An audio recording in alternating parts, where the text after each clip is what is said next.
Oops, I didn't put the thing up. I have to put, wait, here comes the thing.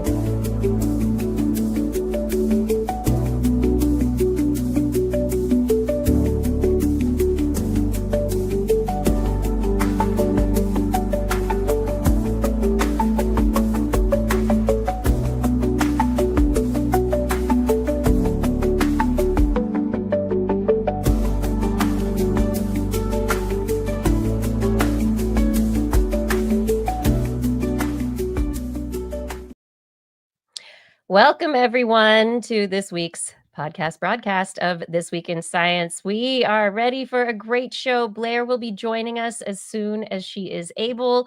I believe she is currently in, yes, she is currently in negotiations.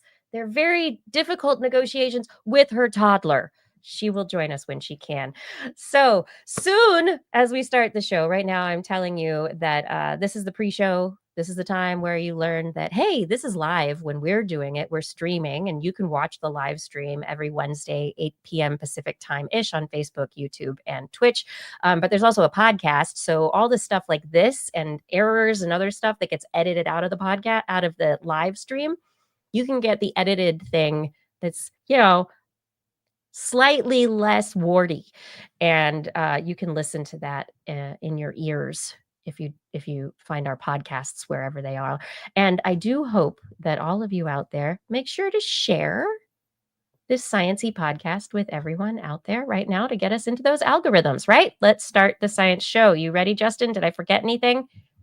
No, I think that covered all of the bases. I try. Home run! Or actually, I don't know, 4 batters. I think covering the bases is on defense. Defense. I don't know. I don't really know baseball.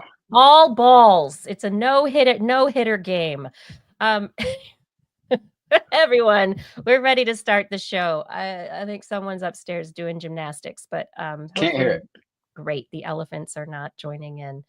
Oh, my son is outside dancing. What just happened? I need to close the window shades. All right, starting the show in 3, 2. This is TWIS, This Week in Science, episode number 1026, recorded on Wednesday, August 20th, 2025. What is your science policy? Hey, everyone, I am Dr. Kiki, and tonight on the show, we will fill your head with plants for robots, jackalopes, and bat hugs. That sounds nice. But first... Disclaimer. Authoritarianism is nothing new. It rears its ugly head every half century or so, manages to persist malignantly in some places until it can be removed from power once again. What follows is a slow process of reforming society around freedoms lost, truths and knowledge forbidden. Progress is made towards peace and prosperity. At some point, the generation that suffered through, fought, and overcame the past authoritarian movement dies. Collective memory fades. Struggles of modern life evoke nostalgia for an age that never existed. At first, it's a form of escapism, an indulgence in magical thinking, an over-idealized past stripped of all its failings.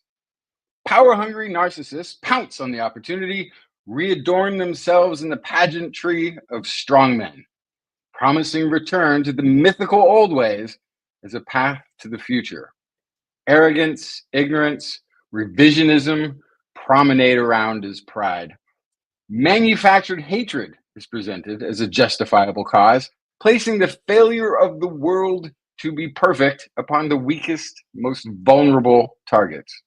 With increasingly divisive rhetoric, blaming of the others. All of the others. So many others, it's hard to see who would even be left if every other went away.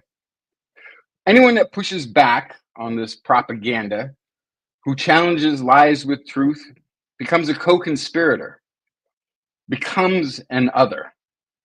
Journalists, teachers, historians, scientists, comedians, if it doesn't matter who you are, if you're not licking the boot you will find it at your neck until you fight back. And fight we will with This Week in Science coming up next.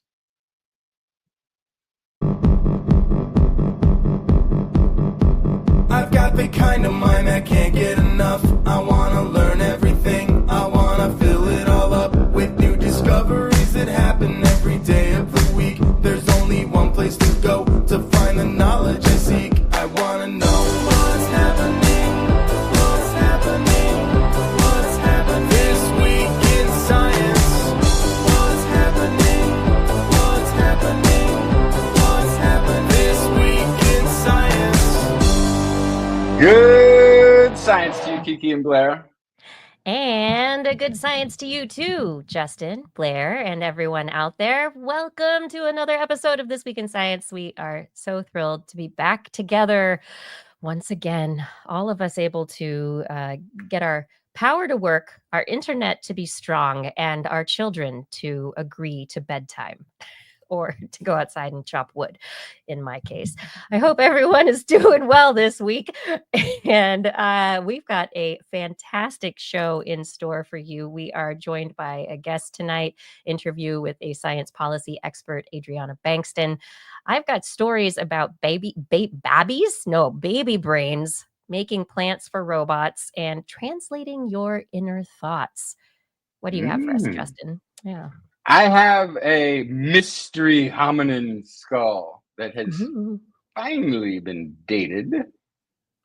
And I have reversing autism symptoms with an epilepsy drug. May have found one of the key ingredients within the brain that has been causing some of the downstream symptoms of autistic traits. What is in the animal corner tonight, Blair? I have jackalopes and I have bat hugs. Hey, if you have jackalope, you better bring jackalopes. I've been fooled enough times. I've been fooled enough We'll times. see. I'll see what I can do for you, Justin. Fooled It's in a the rabbit with mountains of natural Wyoming. antlers. This is nothing else will be accepted. We'll see. All right. Looking forward. It's not a yes, it's not a no. I will tell you that. It's complicated as so You many. know how many times I sent my $3 to get those X-ray glasses? Were in the back of the comic book. The ads never worked. All right, everyone. As we jump into the show, I do want to remind you that subscribing to TWIS is one of the best ways you can support this show. Head over to twis.org. You'll find links for subscribing to some outlets. If you find us on Facebook, Twitch, or YouTube, you can subscribe and watch our weekly live streams or the recordings of them. We also have our podcast that you can find on pretty much any podcast platform that's out there. Once again, our website is twis.org. You head over there. We also have our Patreon where you can help support this show in an ongoing way, or our Zazzle Store link. That'll head you over to our merchandise so you can buy some cool stuff. But right now, it is time for us to dig into the science. And as we do so, I'm going to bring our guest for this evening to the stage, Dr. Adriana Bankston, and I'm going to, we are crowded in here tonight, so I'm going to give us a little space on the screen. Oh, there we go. There we go.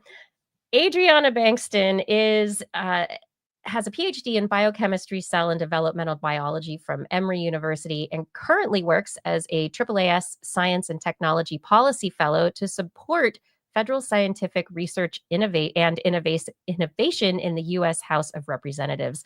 Adriana works at the intersection of scientific research, higher education, and STEM workforce development, with a focus on science policy to advance our nation forward through evidence-based practices and inspire the next generation to get involved. She is an advocate for scientific research and innovation at the federal level. Welcome to TWIS, Adriana. Hi, everyone. Thanks for having me on. Thank you so much for joining us. We, for years, we've been bringing science policy and politics into our little science show, and it's been, up and down. Sometimes people say, "Don't add your politics to my science. Don't add the science to my politics." Right? but now it has come to a head. And over the last few years, this year especially, we seem to be talking about science policy and science-related policy and funding more and more and more. And so we're interested as these people in our various states and towns with science enthusiasm and backgrounds. But how did you get into working in science policy? Yeah, so first I'll say I've been around science really my whole life. My parents are both academics. I've been in the university world forever. Thought about doing academia myself. But I think, over the years have kind of gravitated towards how can I use my PhD for doing something good in the world, and also informing the public and folks about what science can do for them. So kind of long story short, to present day, I guess I initially worked for a small nonprofit, California, and then had a couple of jobs in DC, working with Congress, trying to push for better policies that are evidence-based, and also really not knowing a whole lot about really what it's like to be in Congress itself, obviously, but knowing that this is sort of where things happen. Yeah, I think I've been a lot on the other side of trying to, highlight what we can do, but also, as scientists, as citizens, folks in the public that want to influence policy before I really came to where I'm doing today.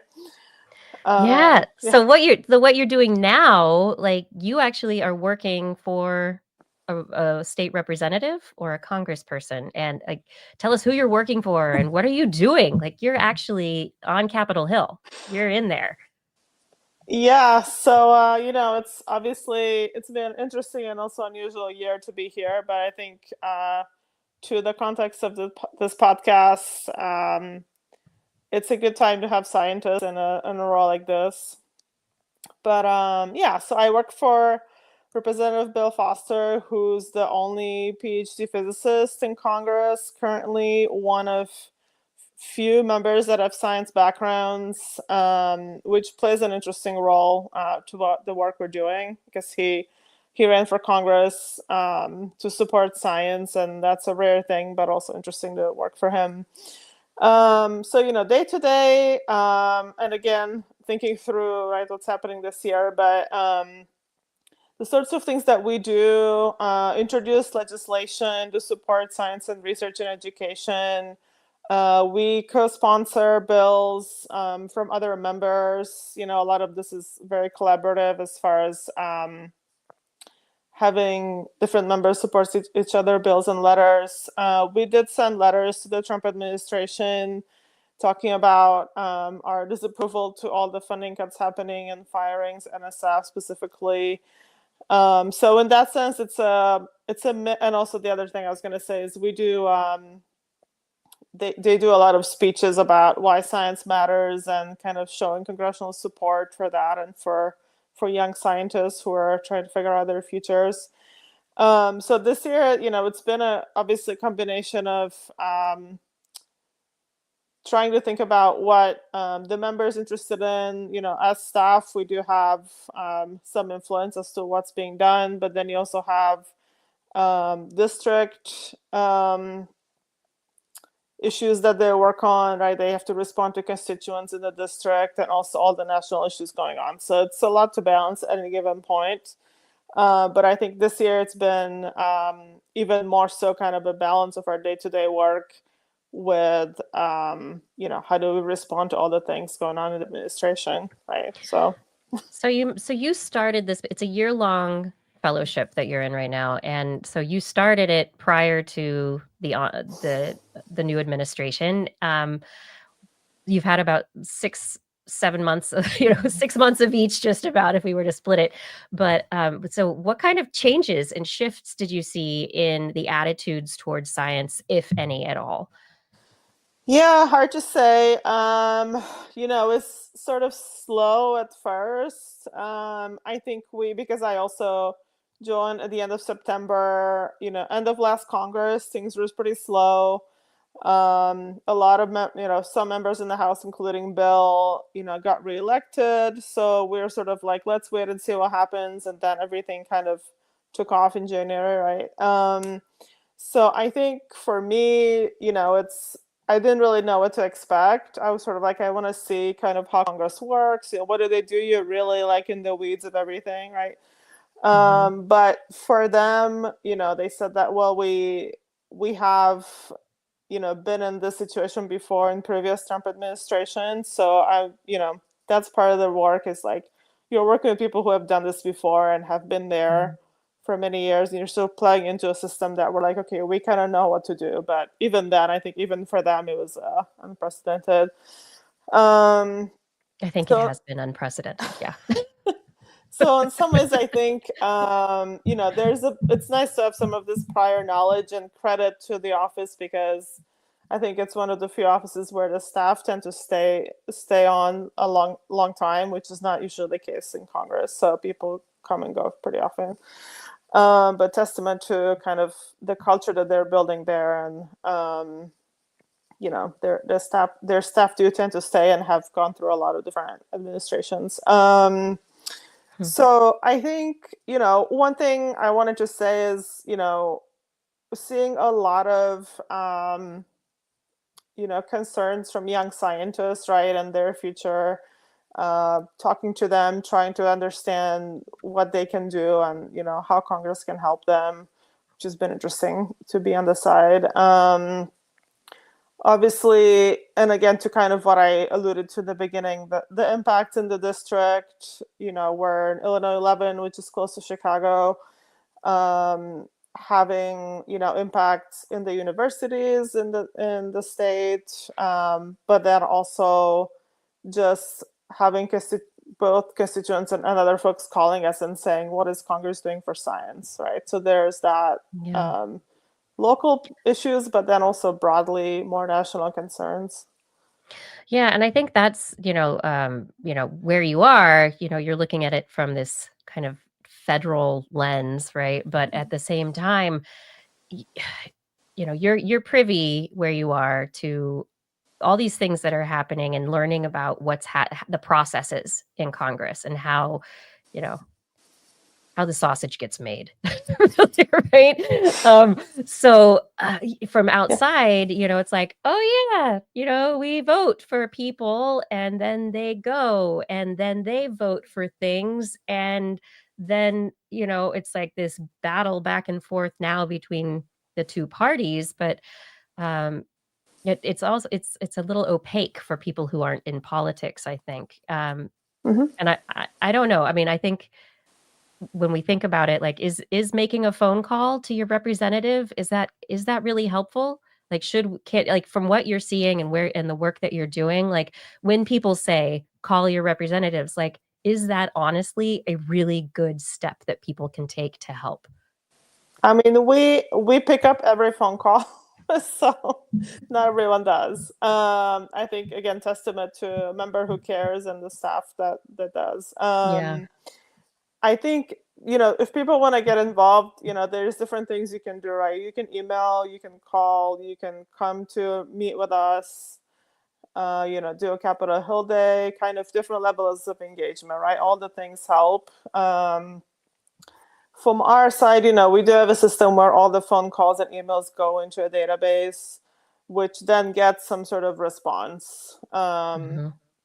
So there is either something more general, like, thank you for calling. If there's something really specific people call about and they want to know, we do call back or respond to emails. So I think, those don't go into the void, if that's a question. It's really, I think it's good to know these things, because sometimes it's like, okay, I left a message or I sent an email and you're just like, did that do anything at all? It's been interesting to see that. Yeah, that there is a system where these things go and they do get responded to. Yeah. What is the sort of general level of support for science right now? It's hard to say on our end. I work for a Democrat and a Republican House, so right, it's to be frank about that, being a minority is limiting in the sense of certain things are not moving. However, there are a few Republicans that support it for different reasons, and these are some of the things we've done. For example, we've introduced 2 immigration bills that are both bipartisan. My boss leads one of the caucuses, which is basically like a club of members that come together on different topics they're interested in, and we do events on the Hill. That's also bipartisan. So there are, and also there's other members that have science backgrounds that are Republicans too. So I think there are, a few people that we know are going to support it. There's a lot of new members that came on in this Congress that are, for example, on the science committee because they're interested in the topic, right? So I think the base is growing. There are certain things that seem to go better on the other side, as far as, like I said, immigration, loss of talent, competition with China. There's some topics that do seem to resonate on both sides. Not everything will, but and again, you have to know kind of who the allies are, right? Yeah, because my impression has always been sort of that there's an element of theater about it. Like, these are largely people who went to pretty good colleges, should have been exposed at some point to scientific method, or at least an understanding that science is a real thing. Technology that we've driven from it, medical care that we've driven from it, actually exist in the real world, but maybe for a political reason have chosen to oppose. So I'm sort of like, is it like, yeah, I understand, like maybe a stem cell treatment, I understand it's good science, but back home they won't let me vote for it? Or is there fundamental misunderstanding in those leaders of what science actually is? Maybe they skipped all their science great class question. all the way Yeah.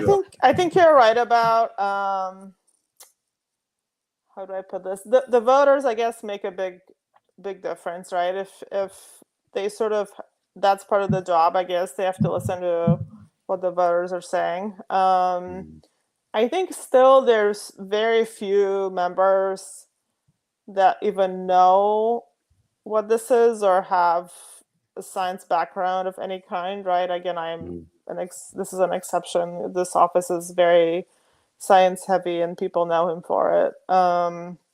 Yeah, I so think we're you're super lucky to be in that environment and not having to fight too hard to tell Bill about about science. Here, this is some interesting new stuff. It'll support this bill.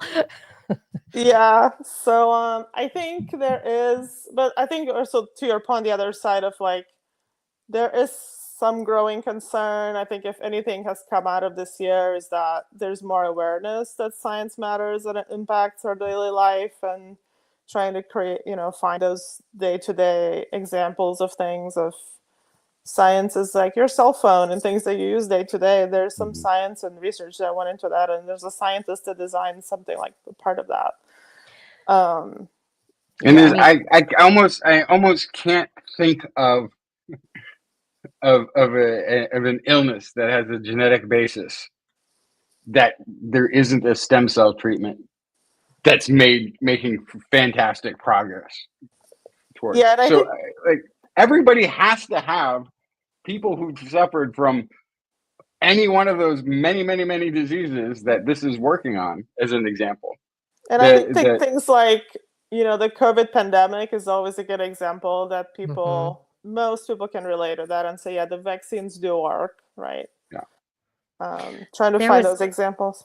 Yeah, there's an interesting place, and Adriana and I have met previously as a result of talking about science communication more generally, and something that was brought up by someone recently talking. They do climate science and climate science communication, and even with their family members, as there's new budget cuts and NASA's atmospheric and climate monitoring functions are being defunded and those responsibilities are being reduced, and climate science is being less and less funded, or at least it seems as though this administration is minimizing the funding of climate research. The family member said, it's like a passing of a pet or something. I'm so sorry about your climate change, your climate funding, and it's like, but it's not mine. it's this is going to impact you too, right? So I think the question is, where in your position interfacing, right? Having been a scientist, having helped scientists learn how to write policy stuff, and now actually being involved in the policy making, like where do you see disconnects? That people could that we can address more, like what are we missing? I think some of the stuff we've been discussing, more education as to where science is impacting us day to day, right? Even those sorts of things like, cell phone or anything that really has science basis. Climate, I think, is a little, more complicated in some ways. I guess I'll bring this back to what we talked about. Like, if we think about what's happening to the future of science, again, there are certain things that will resonate more on both sides of the aisle, right? I think it's interesting. I guess Congress is, a large body of somewhat individual offices. Like, so each office obviously cares about certain things, or members run because some of them are very pro-climate, and, that's most of what they do. And people that want to work there know those things, right? So that's part of it, I think, like knowing the background of the members and like what they care about, what they're likely to support or not, and then going to those people. But again, like just making these points of where's science in our daily life, right? Or talking about COVID or something. There's some things that do resonate. Just have to find what those are, I guess. So would you, with where you are, we've been talking a lot about, the big, beautiful bill, the funding of science moving forward, and which is going to impact everything in the future, our future students moving into the schooling, moving into the workforce, like, so much. Is the funding still the place that we need to be putting effort as citizens if we support science and research and development? Should we still be putting pressure on the funding aspect, or should we be working on other things? Like, should we be looking at specific departments like NASA, or, where should we be putting our efforts based on what you're seeing? Yeah, I think I'll kind of go back to this. Knowing who you're talking to, because, for example, members may have, for example, NSF or NASA in their districts. For example, those people are gonna care, right? Okay, those are good targets. And that's what's kind of amazed me about the size and breadth of these cuts is that these cuts should have resonated on both sides of the aisles because of the amount of research funds that were taken out of red and blue states.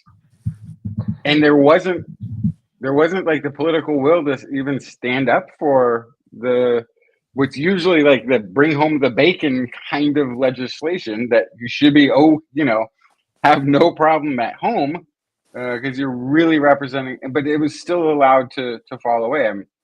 University funding and research funding and all of this. It's just surprising. Like those are the things that you should be counting on. What you're saying, but like somehow it didn't seem to have an impact this time. Yeah, I think the funding is still the place to go, but you have to be kind of strategic. But then the other side is, I think, also training, and again, depending on if the members are aware kind of what's happening to science, or they know a little bit about the pipeline. Like, we need to be training our students to be able to succeed in the workforce, in addition to just throwing money, like, here's, all this. But, like, what do you do with that? And, like, are we teaching them how to use this in the real world, right? So that is another aspect of, what has transpired, at least last year, around certain topics like AI, for example, which is a big topic that, Huge. there's legislation, supporting AI education.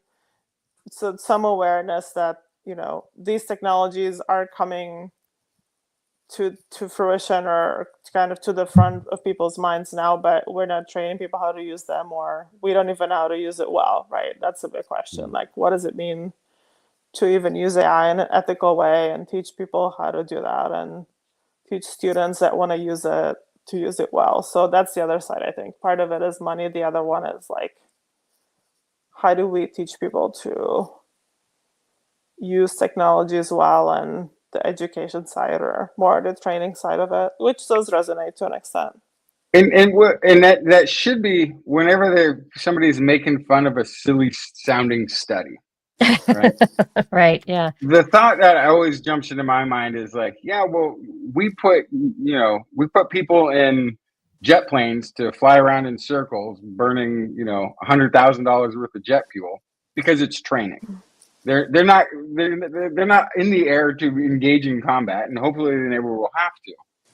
But when we're doing this for our researchers, then it's a problem that they spent money researching something that might not sound obviously impactful right now, but we need all of that funding and all those studies to give people that practice, that flight time doing research, so that they can be part of more impactful teams in the future. So that pipeline is the scary thing. You both touched on it, right? Mm-hmm. That if that breaks down, then we don't have trained pilots, or we don't have trained scientists who are going to make those contributions on larger scale or more impactful projects in the future. Are you, from your experience on Capitol Hill, and you're coming to the end of your fellowship here, but are you optimistic? Are you pessimistic for science? Like, I mean, can you say this out loud in front of an audience? I'm optimistic, but that's just my personality, I think. And I think this is, something that my boss says too. You have to do that to do a job like this, because it can be really grueling. People, call and say all kinds of things over the phone. You just have to brush it off and say, like, okay, got it. Thank you for telling us this, whatever. Mm-hmm. And then go back to work, because you still have to do your day job no matter what people say. So I think there is like a certain... It's like being a YouTube creator. No. Yeah, like I know the bridge you're talking about. It's a little higher than I would normally jump off of, so I don't think I'm going to take the advice, but thank you for the recommendation. I think, and that's part of the job, right? We have to listen to people who call us because they vote for us. Mm-hmm. People want to get reelected. But I think one thing, I think that I've learned, at least the people that I've worked with, want to do a good job. They care about science.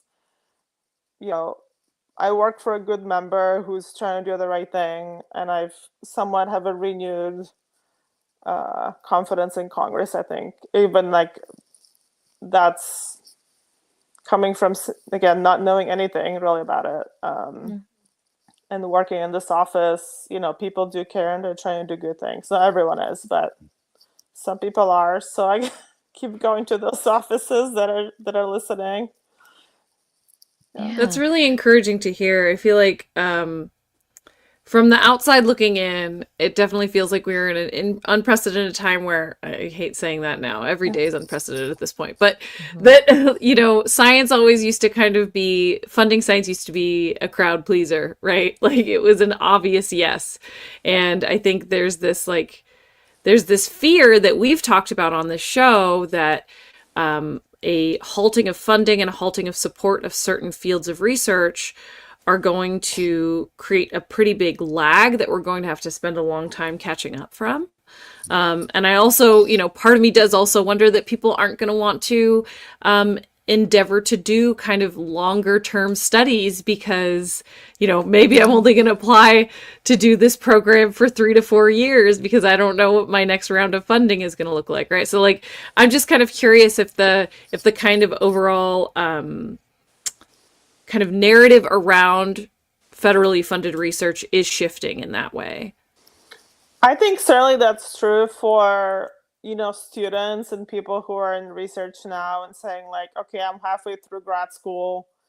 What do I do? Like, I just want to graduate because I don't know if the grant will be renewed and that sort of thing, right? So it's a reality, we're not saying doesn't exist. We're just trying to encourage people not to give up on science, I think, because we still need talent. And, this is going to be, I think at some point, ideally, we'll kind of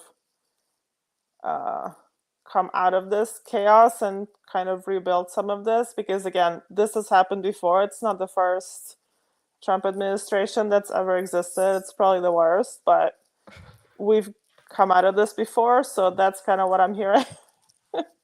Yeah, and it is also helpful for us to hear you say that there are Republican members of Congress that still support science, because we obviously mostly hear the loudest, most outrageous individuals, and it starts to feel like they're taking up more and more space in Congress. And if there are still people that, have some semblance of sanity when it comes to funding science and supporting science and believing in science, then it's easier to come back, right? It's just a few key players that are really rocking the boat as to half of the seats, right? And I think that I would like to be hearing more about that, even if I don't agree with everything that a Republican believes in. If they do still support and forward momentum on cancer research, I need to hear that so that I don't lose my marbles, right?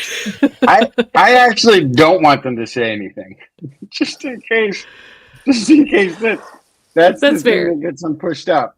That's okay. I think for right now. What I can say is we have some Republican friends that routinely support what we do and, co-sign on things. Like I said, if there's something like they have an agency in their district, that's most likely they'll care because that's a lot of their voters and revenue comes from that. Yeah. Has the the reality of the way that NSF funding actually impacts local economies, has that hit the consciousness of the representatives and Congress people that are doing the voting? Because it seemed like for a minute there, it was like everybody completely forgot what kind of an impact the federal funding of R&D actually has on the entire country. Yeah, so I think one thing that's been happening, a lot of the members have been, I guess, more outspoken against what's happening, that including my boss, to doing, and this has actually been kind of part of the fun of the job, is to write speeches for him to talk about why science matters, which is, on C-SPAN or somewhere. So that does happen. I get to write those kinds of things. And That's those awesome. are out there. And then again, we are showing support. NSF obviously has been a big topic also because of their 75th anniversary, which happened right around when the work cuts happened too. And then we're like, how do we message this? That it still matters, and we're 75 years of all the good things they've done, and we try to highlight that instead of obviously saying what's happening. But yeah, it's a lot. Is there anything, I mean, we don't want to keep you for the whole night here. I appreciate you joining us from the East Coast, but if you could think about things that people should be putting kind of in their awareness right now, like what are some of the key points that you'd like people to know or to remember? I mean, one thing I'll say that Congress still cares about science, at least some people, and find those allies, right? Talk to members that represent you because you vote for them, and that's part of the job. And then I think, like, for me, a lot of it comes back to what's happening to the future of science, and how do we make sure they don't lose that interest, which a lot of them are. But I'll say we try to include some of their views into the projects that we've been doing, like letters and speeches and other things that we do listen to the students that came to our office and talked to us. So if you have students who are listening to this, keep going to your member of Congress, because they're there to listen. Yeah, I think that's also, it's one of the things that is, hard for people to, sometimes we've become so dissociated from, especially Washington, right? It's so far away, but the political process in general, we vote when it's time to vote, but what other things can we do to really be a part of the entire process? And I Yeah, think and also, also remember that they do local events too. So we didn't talk about this, but in August when we were in recess here, they were at home doing events and meeting with constituents on the ground in their district. So if those sorts of things happen, like they do town halls and other things, so do go to those things, because that's a good way to get in touch with them too if you're not in Washington. actually go to a town hall. What? Amazing. That'd be so good. Okay. Is there anything else that that you want to share with everyone about your experiences and your hopes for science policy? I guess my hope is that we'll come out of this situation and kind of see, rebuilding at some point. Some of these numbers I don't think are as bad as predicted, since that was some of that, I guess, was predicted in the budget, and then it wasn't quite as bad, right? I think, that just people keep believing that, science matters and keep doing their part in that in their communities. Yeah. We still need to do that regardless of what's happening in DC. So. Yeah. Think global, act local. We can all do it. Right? Yeah. I think it's always a good motto. So if people are interested in learning more about, science policy or the future of science and the workforce, and want to follow you online, where can they find you? So I have a website, also LinkedIn, Twitter, and Blue Sky. My website actually has all the channels on there, so happy to get involved and chat more. Yeah, your website is great. It's very clear and it's got all sorts of wonderful information on it. It's great. Yeah, go there. You do a good job of keeping that up to date. I am not as good at Thank my you. own. I think mine is like from 2007 or something. Adriana, thank you so much for joining us tonight and telling us a bit about, your experience and what's happening up in DC and in Capitol Hill. And I hope, aside from, stay optimistic and keep doing the work that you're doing. And wherever you end up next, I know you're going to do some good things. So I'm glad that you're working for science. Thank you. Thank you, guys. Thank you so much for joining us. Thanks for joining us. All right, everybody. We are going to take a break right now. Really quickly, I want to tell you all about more about This Week in Science before we come to our stories. That's right. We have got a website, TWIS.org.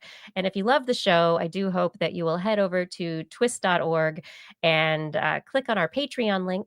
The Patreon link is a wonderful way to support the show in an ongoing fashion. You can choose your level of support, $10 and more per month, and we will thank you by name. I will try to pronounce your name correctly at the end of the show in rapid fire fashion. Additionally, we have our Zazzle store, and there are all sorts of wonderful products that are contained in our Zazzle store. Many of them come from past years of Blair's Animal Corner calendars, and the artwork is just fantastic. All a part of the proceeds always come back to TWIS to help keep us doing what we're doing.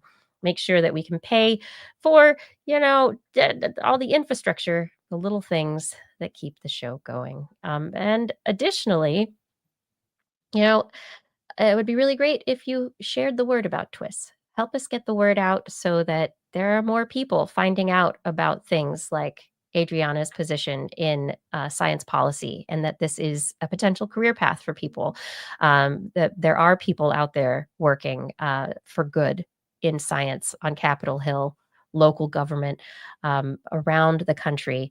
Lots of people who do believe in the potential for science and technology, research and development to do a lot of good for our world moving into the future, and how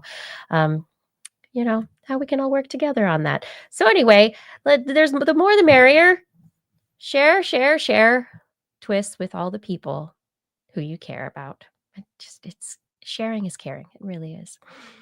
And we really appreciate your support. We cannot do this without you. Thank you so much. All right. We normally start out the show with a bunch of news stories, but you know what? It's just time right now for Blair's Animal Corner. With Blair.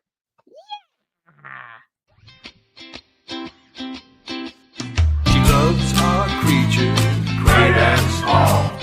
Biped, millipede, no pet at all. You want to hear about animals? She's your girl.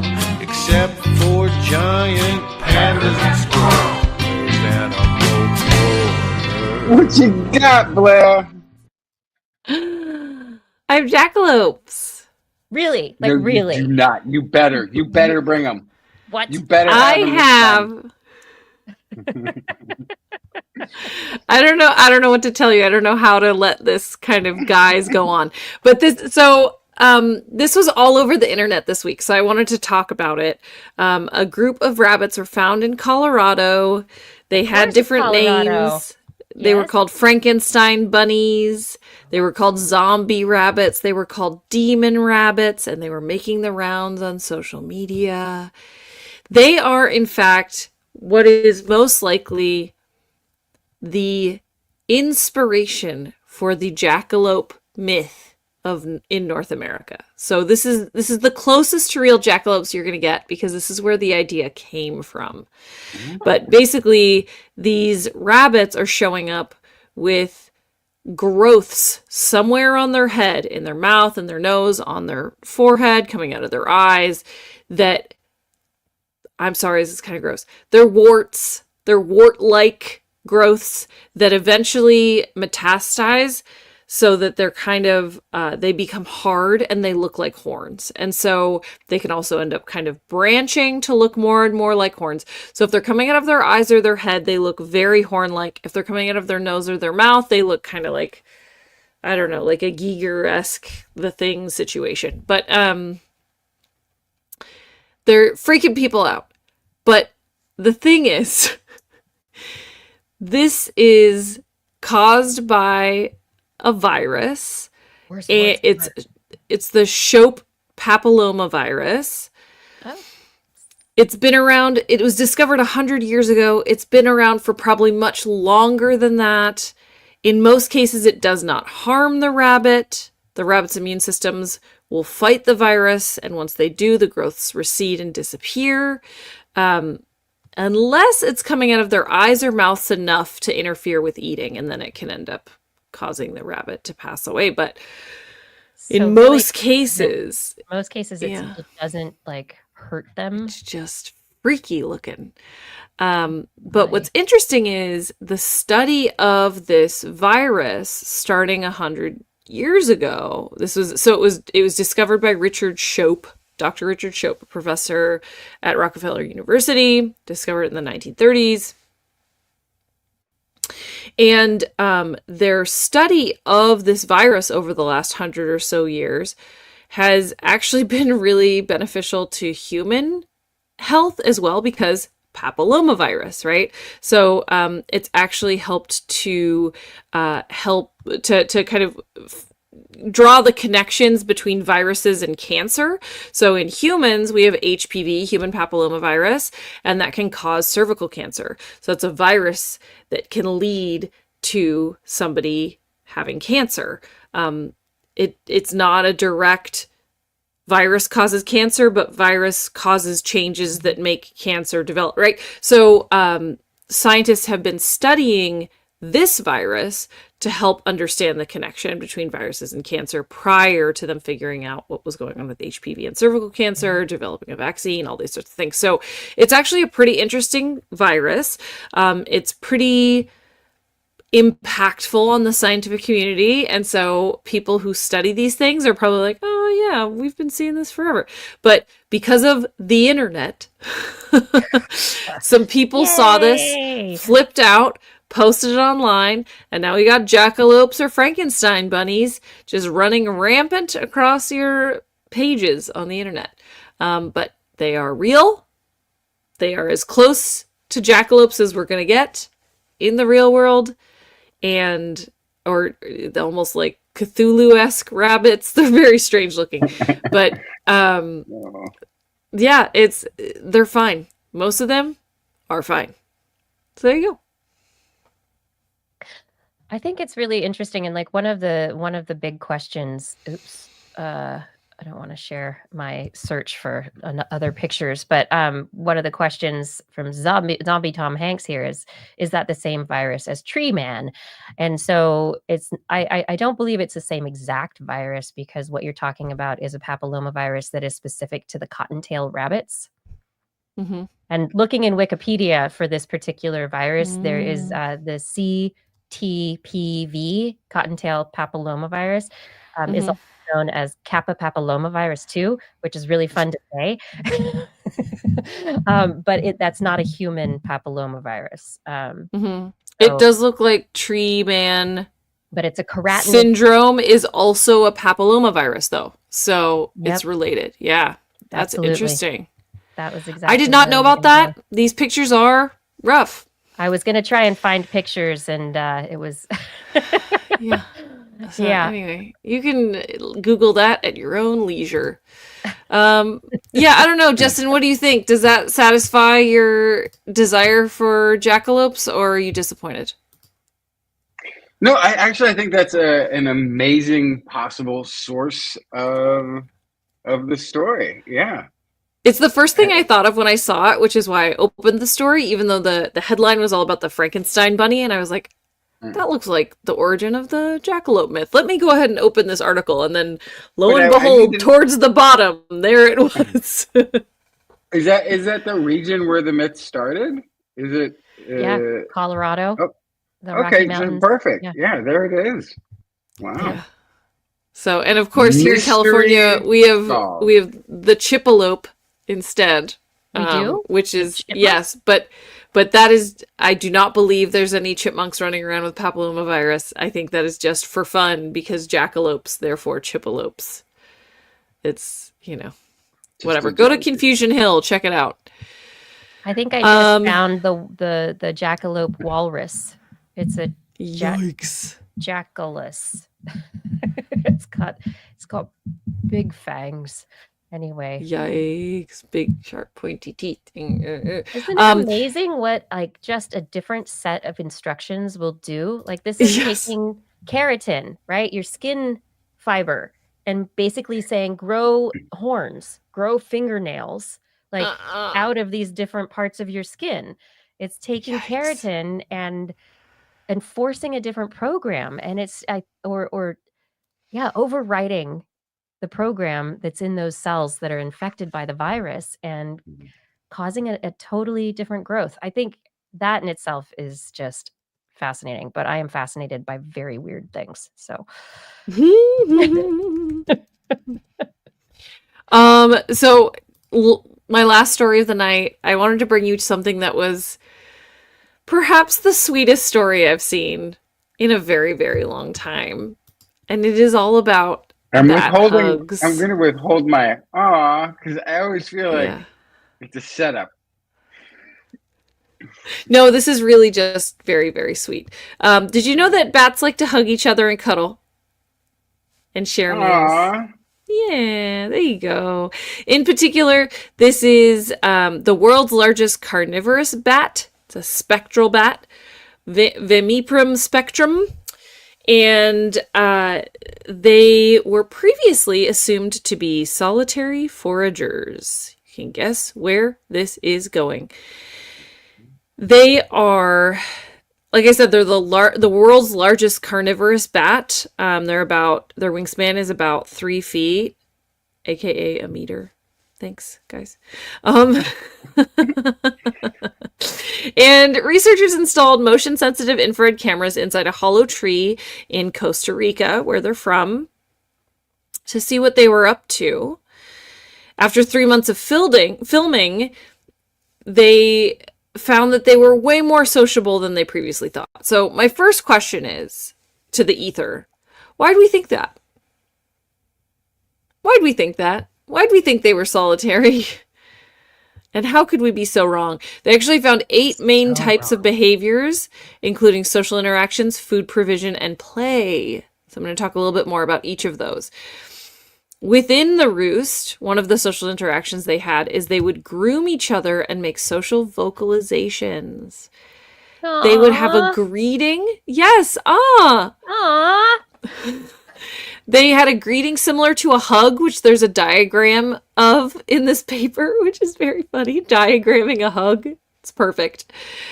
Where one bat would, they're feeding each other. Keep going. Oh, co-feeding. There it is. That's the diagram of a hug, in case I you're curious, see. on the top. Top row A has 2 bats approaching each other, 2 bats getting even closer, and then 1 bat enveloping the other with its wings. Yeah, Aww. so specifically, you see there's 1 bat that's like hanging, and 1 bat flies in from outside. We'll call that like bat B, flies in from the outside. And so they hang kind of near bat A, and then bat A shimmies over and envelops bat V after they returned from being out. It says, B. hi, you've been outside. I'm going to give you a hug and get you welcome warm. Welcome back. And then maybe you'll vomit in my mouth. Yes. So that's actually not the vomiting, but the sharing of food is part of this. That's more the vampire bat thing, is the vomiting. Oh, yeah, the regurgitation. They're sharing food is part of this, though. So they found some adult bats. I'm really having trouble talking today. They had adult bats return to the roost, and they were voluntarily transferring the food to younger bats. So maybe they're trying to transfer them off of milk. Maybe they're just being generous because youngins aren't as good at hunting. Who knows? They also found bats leaving the roost together, which, again, why did you think they were solitary? My initial thought is like, oh, they must go and hunt alone. And so they've only ever seen them out in the world alone. And so they're solitary animals. And then we go in the roost and they're like, oh no, they're hanging out. But no, if they leave together and they hunt together, then why did we think this, right? They also found prey transfer from an adult male to a lactating female. So they're like, oh, hey, you're working hard in here. Didn't have time to go hunt because you're feeding our baby. Let me help you out. Yes. And also showing some cooperative care and feeding for the baby. So this is pretty rare among mammals to see both parents caring for young. And so they seem to do that as well. And then they also, this is my favorite one, they'll make a cuddle ball when they fall asleep. So a large group of bats, it could be just a family unit of 4, or it could be more. They wrap one wing around their nearest neighbor and then huddle in. So they have this cute little, like, almost pinwheel style cuddle. And then they have all their snouts touching each other. Oh my goodness. That is adorable. For 3 foot long bats. No. Yeah, 3 foot long wingspan. So their body's probably, if I had to guess, maybe even a foot. Yeah. Probably. So not as big as a fruit bat, but but they're not carnivorous. So these guys are the largest carnivorous bat. The fruit bats are the largest bat. Yeah. But So anyway. these bats are not any slouches. These are big bats, especially, you know, we've got Pipistrellus and like some of the others that are just the little tiny ones that are people are worried about getting in their hair. This is yeah, so this 3 months of data, they found 8 types of behaviors in all these different categories. And then at the very end of this, you know, kind of interview with the lead researcher, her name is Marisa Teague. Yep, Teague is the best I'm going to do there. T-I-E-T-G-E. It's very German. Or maybe, yeah, you're right. Maybe it's Russian. I don't know. Anyway, point being, yes, throws in at the end of this article here as an anecdote that she was also astonished to find that the bats seemed to recognize her after a few consecutive weeks of visiting. She was greeted with threat-like calls. Originally, bats broke from their roosting formation to hide in corners, but after she had started attending regularly to this one roost, they would just kind of look around, see her, not vocalize, remain exactly where they were, and relax. And so even after she spent 9 months away and then came back, they appeared to recognize her immediately. So wow, this is just an instant, a throwaway comment that was not part of her research. Yeah. That honestly, here's another piece of research for you to do. Get to it. Go do a postdoc, I guess. I don't know. But these bats that are so social, it seems like they might be able to extend that kind of social intelligence onto humans in their space as well, which is really cool. That's amazing. At least to understand non-threat, right? That this is, you know, this not bat isn't coming in and attacking us. They're just here, and so that's fine. You know, it's the social awareness of the environment and other individuals and other species. It's connectedness to that ecosystem, the habitat. Yeah. But social, they're going to be like bat cockatoo. Next thing we know, they're going to be hugging each other and getting into garbage cans. Perfect. Blair, you've worked in the zoos. Yes, I have. And in the aquariums. Yes. I don't suspect it from fish, although I've heard that it's also true in some fish. But can you think of an animal that like doesn't recognize the zookeeper that normally tends to them? Like, are there animals that just like don't recognize people? Because I hear this every once in a while. Why? That's really hard. That's really hard to say for a couple reasons. There's a lot of confounding variables. Like there was a famous story about a vulture who couldn't stand this one woman who was his zookeeper, and this same vulture was obsessed with her husband, who was a zookeeper. Okay. And very tragically, the husband died. And in the wife's grief, she started wearing some of his clothes because it smelled like him. Okay. And she went to work, and the vulture loved her all of a sudden. Okay. So in that case, in this case, they were like, oh, they know their zookeeper. Nope. Used to a smell. In one situation, I cared for an animal, thought that they definitely knew who I was. Somebody else borrowed my keys. Those keys jingled in the very specific way that my keys jingled, came running, right?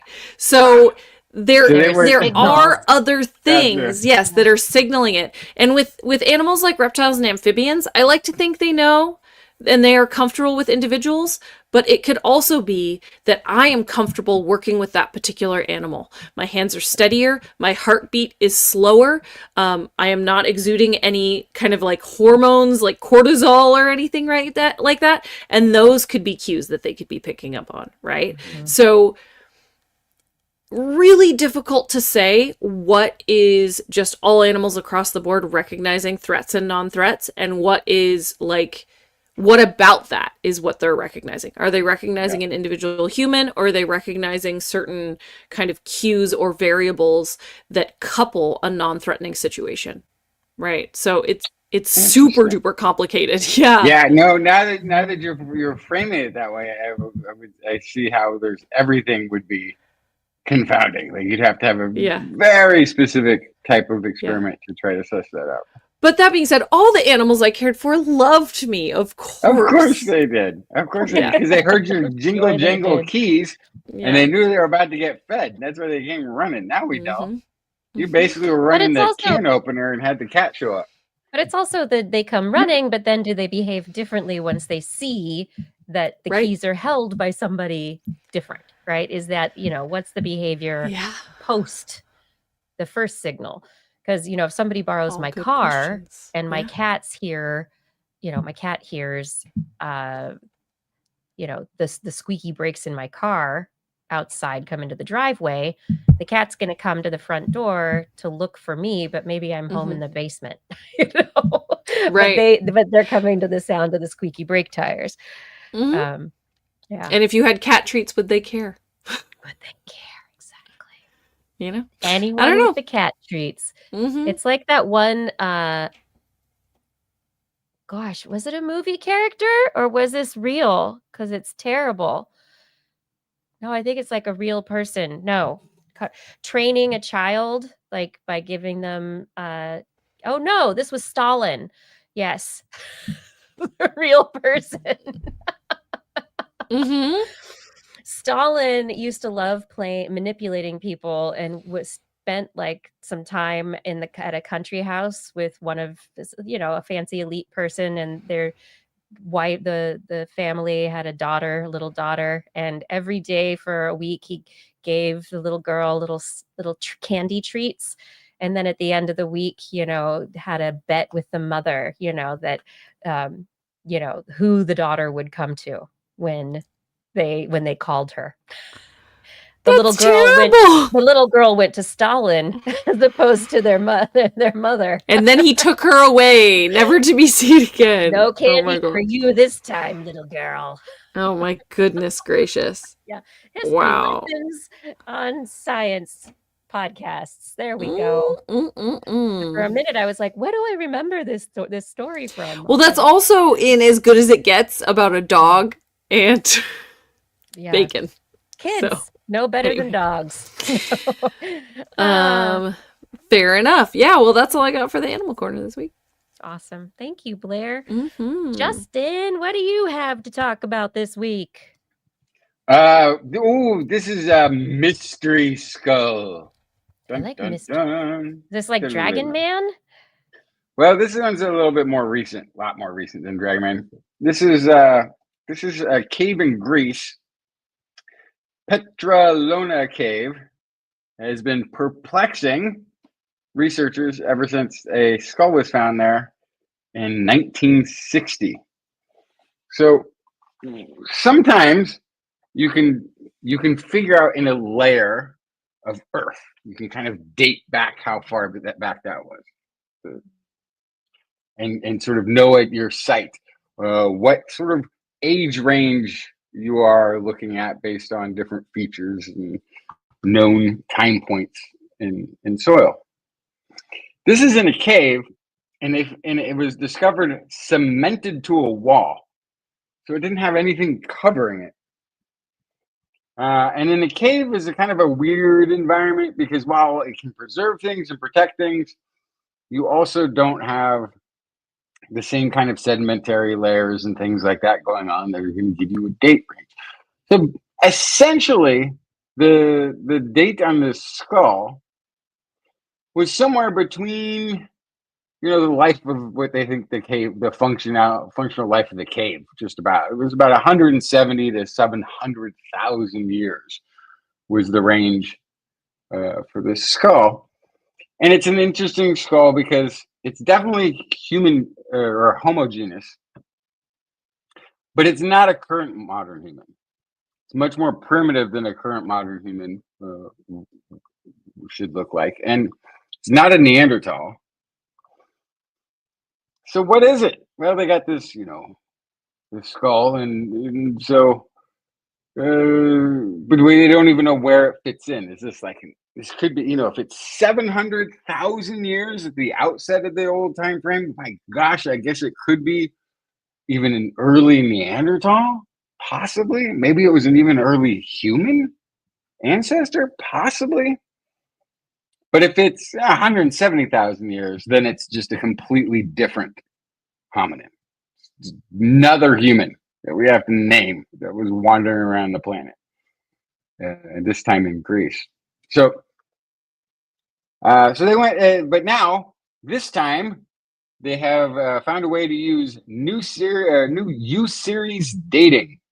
U-series or U-line, which we've talked about a few times, is going to take advantage of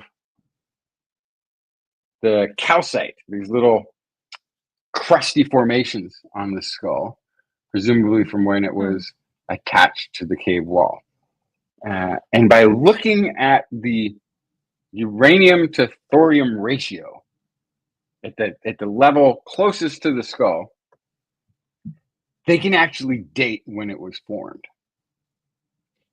So the way that system works is you have natural uranium. It's just in the environment. It rains and, whatever, you get uranium just sort of drifts and covers soil. Now, if you went and tried to look at the uranium to thorium ratio in the dirt, just to see how old the dirt was, you'd have no luck. You couldn't tell what thorium came from what uranium, and so you don't have the start date. When it goes from uranium to thorium, it's tick-tock atomic clock style.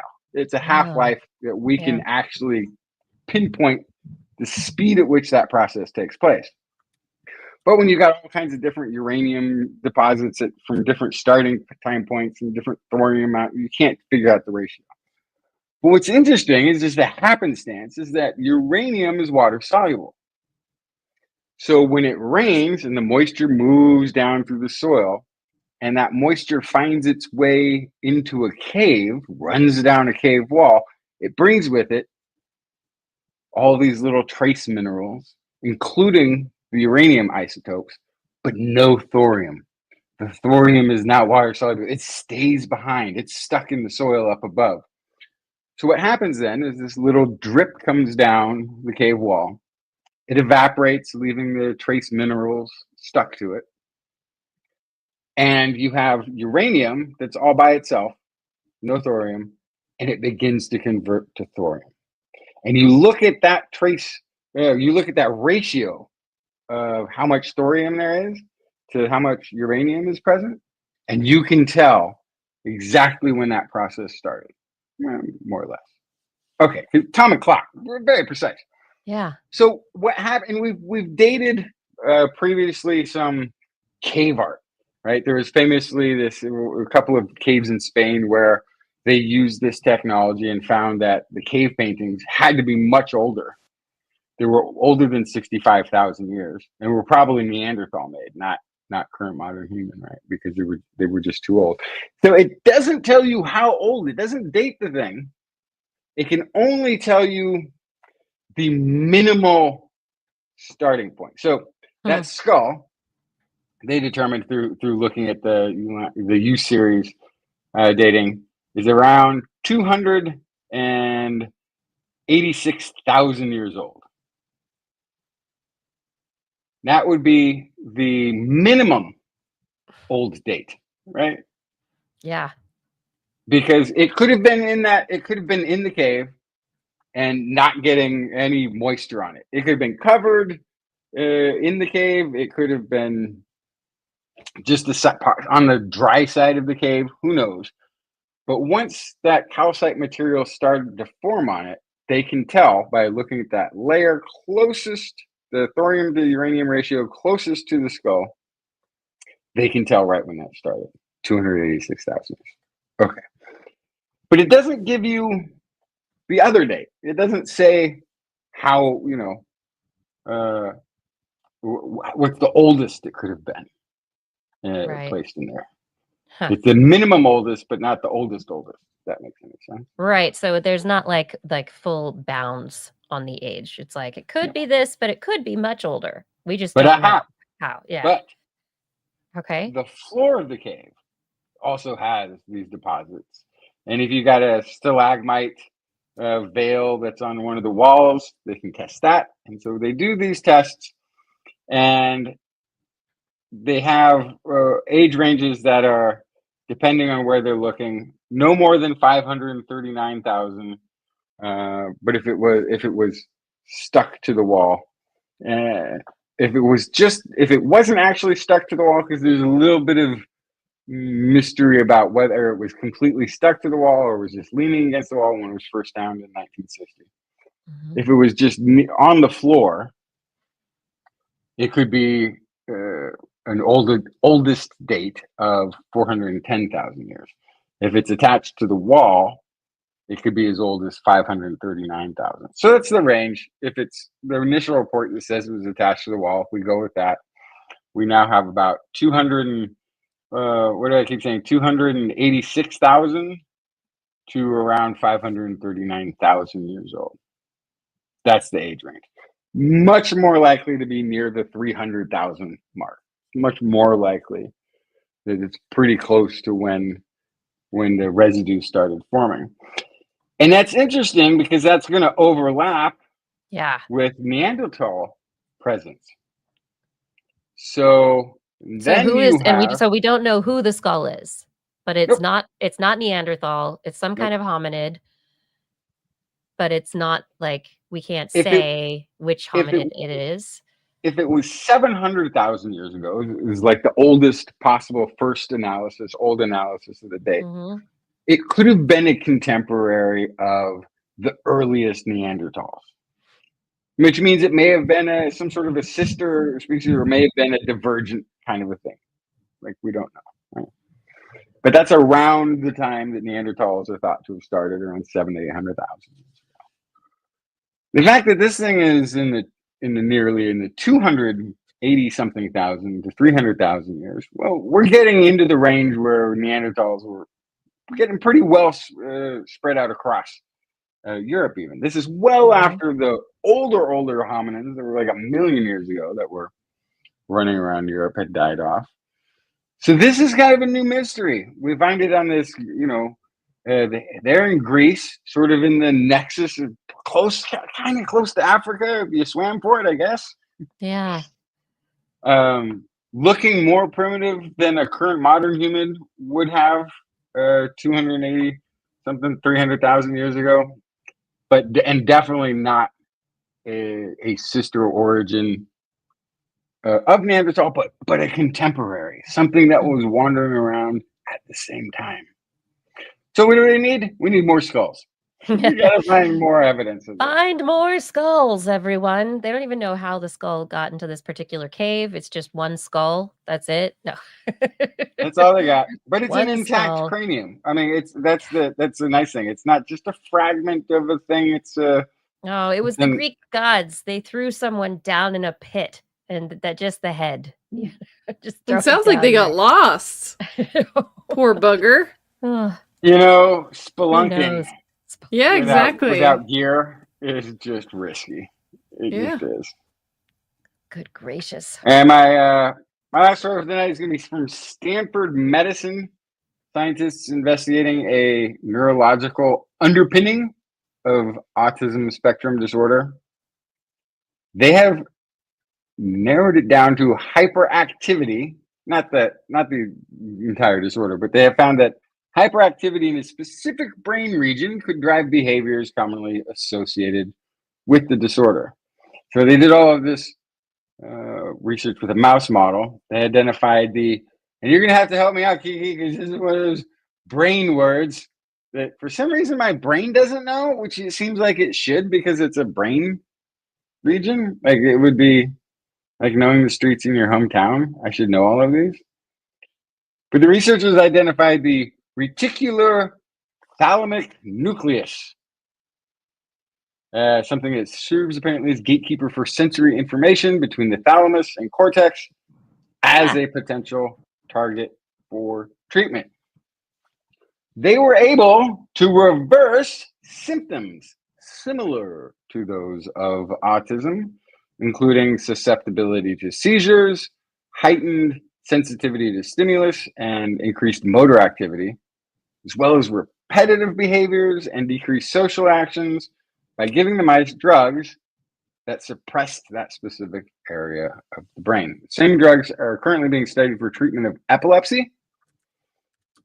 So this is maybe where the process underlying autism spectrum disorder and epilepsy kind of overlap in the brain. There's a lot of that overlap in diagnosis with people who have autism also having epilepsy, or is it the other way around? Kind of hard to tell. But yeah, I mean, it's not saying it's going to reverse autism, but that's quite of an extensive list of the things that are identified as being autism that it would be putting some controls on in mice. This is still early, and it's an off target again because this was being designed as the epilepsy drug.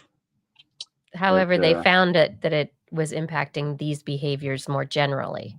And so they're like, hey, what happens if we look at it in autism, in autistic model mice, right? These aren't necessarily autistic mice because that's a human thing, but they're mice that are a model for autism. Yeah, it says, the population of autism is... Of autistic mice? No. Well, was it epilepsy is much more prevalent? And I had no idea. Epilepsy is much more prevalent in people with autism than the general population. Numbers around 30%. Really? Compared to about 1% in the general population. That is that's very interesting. So there's that massive overlap that is, it's not necessarily treating the epilepsy only. Right. And so, and also that region sounds like it's connected to a lot of the other symptoms that autism manifests. Yeah. Not that it's causal, but it seems like this interface of sensory information, communication in the brain, in the extreme case, it seems, the extreme malfunctioning would be it delves into epilepsy. But all of these nuanced behavioral traits may also be arising from this communication point in the brain. Mm-hmm. That's cool. This is the kind of thing that you wonder how or if it is translatable to humans. Like if the complexity of the system is similarly complex, or if this is where the complexity just like where they branch off in too many distinct directions for this kind of treatment to map over to be. But if we have a reticular thalamic nucleus, we do. Then, and it's probably set up about the same way. That sounds like one of those old streets in the brain town where it's been there for a long time. And we have a lot of one of the reasons we use mice and sometimes rabbits in studies is they kind of split off from us at around the same time that that primates split off from everything else. Like we're kind of down a similar evolutionary path, more so than a lot of overlap that we would have with other creatures. So I don't know. I think we probably got plenty of brain region equipment that hasn't needed updating or changing over the years. Oh, for sure. Yeah. Studies like this always I struggle with, because when you talk about symptoms similar to those of autism, so it's not the how same. Yes, but also how do you uncouple the parts of the autism spectrum that someone inhabits, let's say, right? That makes them them. Yeah. Versus things that are symptoms that you'd like to alleviate, right? And how are those things coupled? And how much is that going to fundamentally alter that person's personality, right? Like there are people who are actually really proud of their autism. There are people who see that as part of themselves. A lot of people now, right? Like it's been a lot less of a stigma to be on the autism spectrum now. Of course, there are people that are very far on that spectrum, and there are kind of barriers to them doing things that they might wish to do, right? And so it would be good to be able to lessen, inhibit, alleviate, whatever words you want to use, like those elements of symptoms that come from their autism, right? But like, but okay. There is this piece where I'm like, how much of somebody's autism is like, how much is that of that is them? You know what I mean? Here's the answer. I got it. You got it. Okay. Would you take a pill that makes you autistic?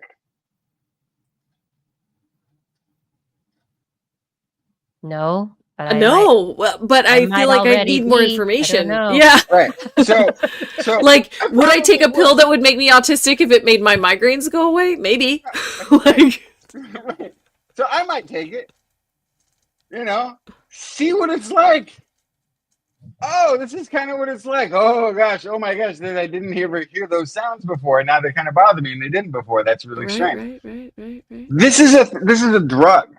This isn't. This wouldn't be a severing and rewiring of brain. This is a drug you could take and try it.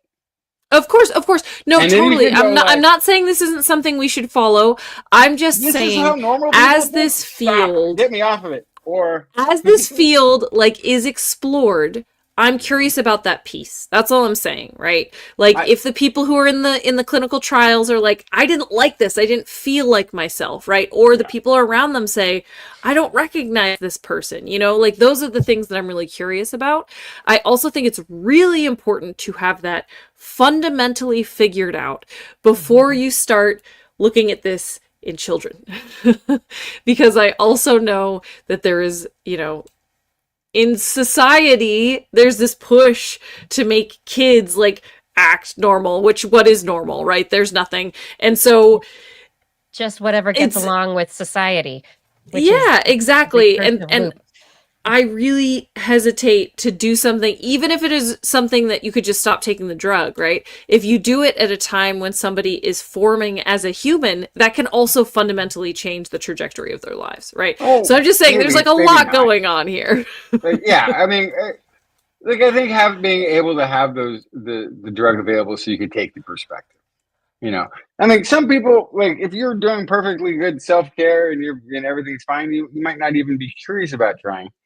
But you know, like I'm sure there are novel writers of old and poets who tried an antidepressive medication and were like, nope, no, I can't write, or an anti-anxiety medicine, and then like what, like there's going to be people who function better because they grew up with their neurodiversity of whatever type. Mm-hmm. But like you said, there are individuals who are potentially very, very far on the spectrum, and there for families some kind of a treatment that would alleviate the symptoms and control the reticular thalamic nucleus, and actually allow kids to be more social, to allow them to interact with their families more, allow them to maybe not experience extreme stimulus discomfort that leads to neural storms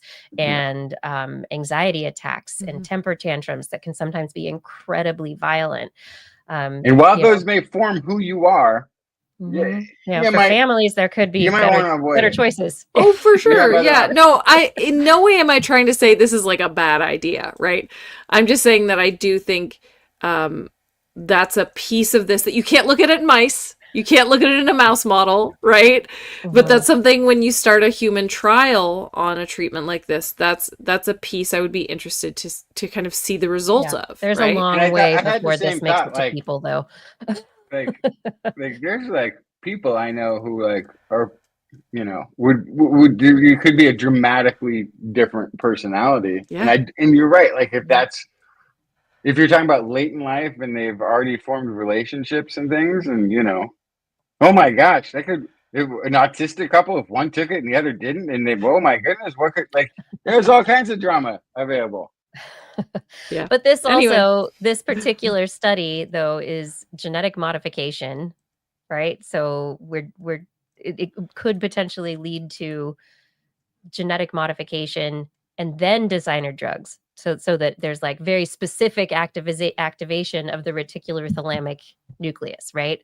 The question is, how do you specifically get to stimulating only the reticulothalamic nucleus in a human brain? Something that's easy to do in a mouse because you can electrode it, or you can, it's easy to do knockout mice, or, relatively easy anyway. But yeah, the suppression of that overactivity in mice is a different story than it is in a human being. So this is a long way from happening, but I think it's worth talking about though, right? There are people who are who lack the ability to hear or lack sight, and they're in communities and where people want to bring back hearing or bring back sight. There are people in these communities who say, no, I'm not disabled. I'm differently abled, and I do not want it to be fixed. I like myself the way it is. And so this is, that choice is very important. And so that's, I think it's important to bring up for all these technologies, that especially when it's with kids, right? When is it good? Speaking of babies, I have a baby story. And Justin, it's microbes as well. So it's a story bringing together the world of microbes and baby brains. We've talked about the question of whether or not microbes are beneficial, whether, natural birth or C-section impacts the health of babies and their development, often talking about their immune systems and how well they're able to fight off various diseases, or what that acquired microbiome from natural childbirth versus one that is acquired later just in the environment after C-section, how that impacts their health. This particular study is interesting in that it was published in Hormones and Behavior a couple of weeks back, and the researchers they weren't looking at people. Again, this is mice. So we're doing wonderful work in the world of understanding mice and helping their newborns and their offspring develop appropriately. But the researchers took germ-free mothers and non-germ-free mothers. So these are sterile mice that are in a completely sterile environment. They have no microbes on them. They are not in a place that has microbes. There's no microbes that the researchers, it's like, a clean room for these mice. Their womb is a clean room. There's no microbes anywhere, right? And then they had mice in a normal situation, and they cross-fostered different pups, and they looked at the offspring of the sterile mice versus normal mice, the germ-free versus with germs, and looked at the brains of the pups, and they looked to see how many neurons were in a certain part of the brain that is called the hypothalamic paraventricular nucleus. And this HPN, the hypothalamic paraventricular nucleus, it's the paraventricular nucleus. So PVN is the acronym that they're using. This paraventricular nucleus is really important at like a basal level for a lot of biological or physiological mechanisms, and also for social activities. So it's like at the hypothalamus, this is a very essential area of the brain.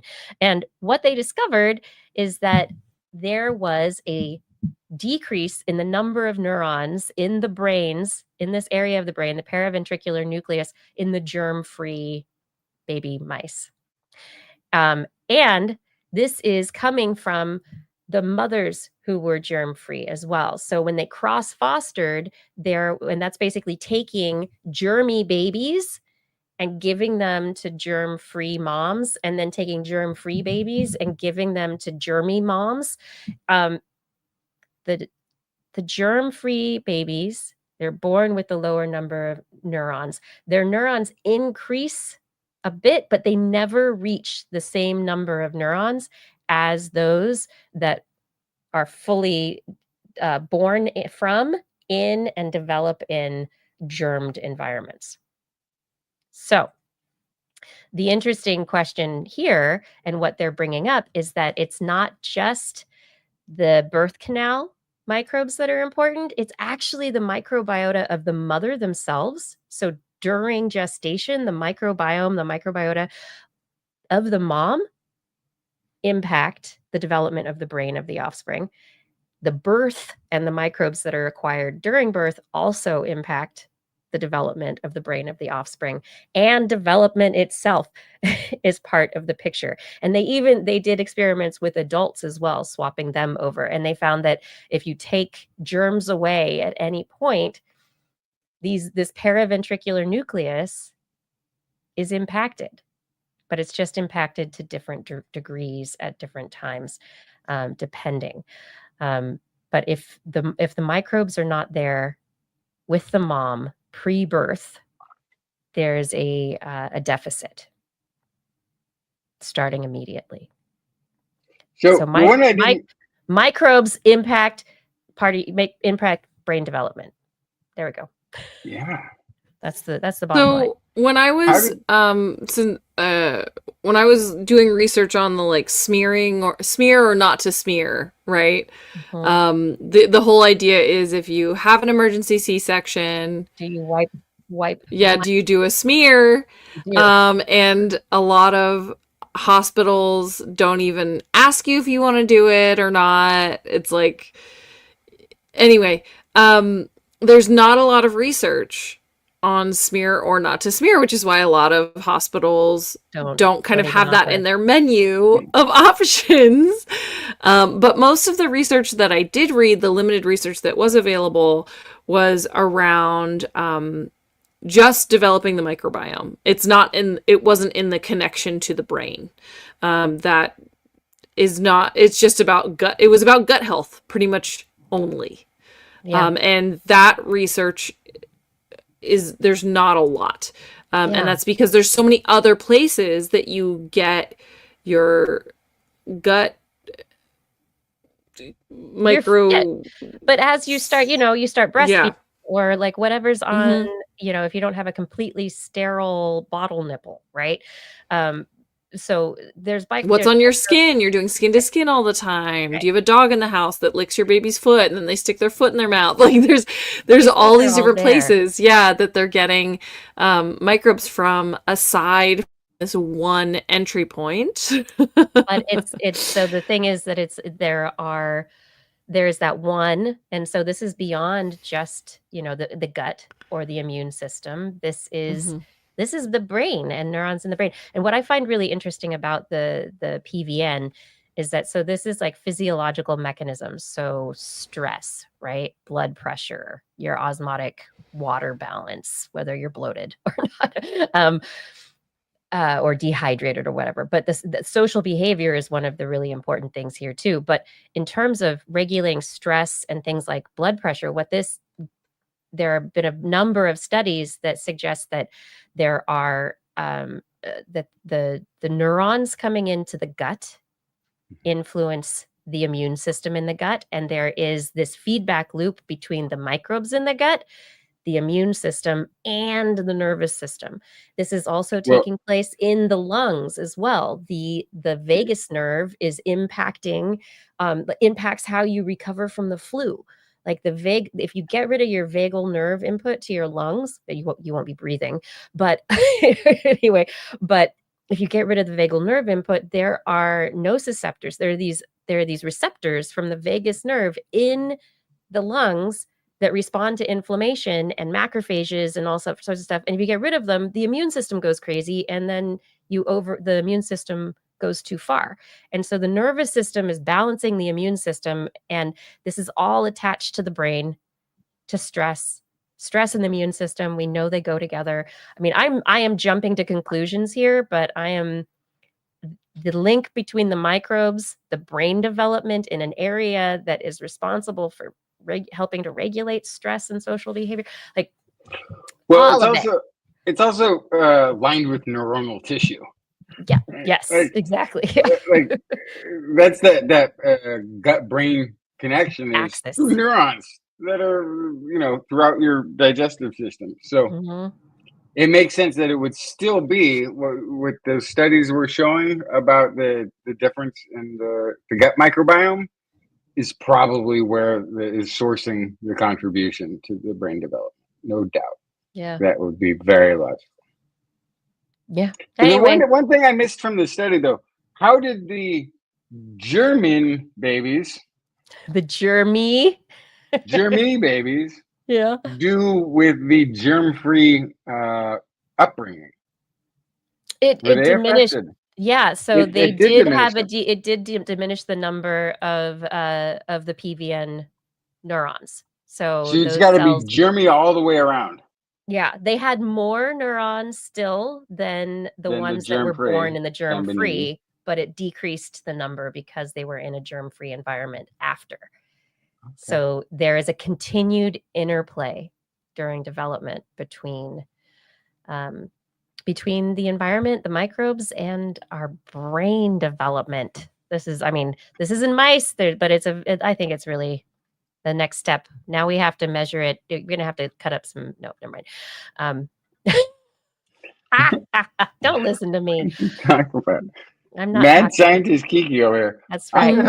I just hope the research mice are still getting funded because Right. they seem to Are be they still doing all the getting work. money. Yeah.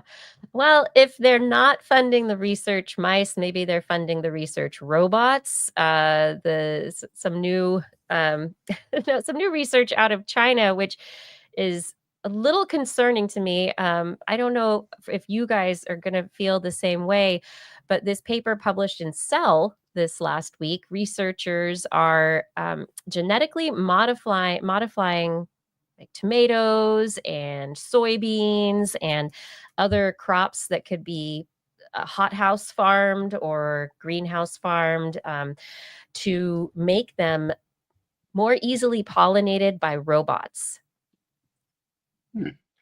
So the what they are doing is genetically modifying. So we know that through evolution, through adaptation, many flowers have adapted to specific pollinators, and pollinators have adapted in turn. So like the honey creepers of Hawaii are an example that as their flowers are going extinct because of human land use and development and climate change, the honey creeper birds that have specialized on very specific flowers aren't able to find those flowers or access food anymore because maybe their curved beak is too short to get to the bottom of a long flower.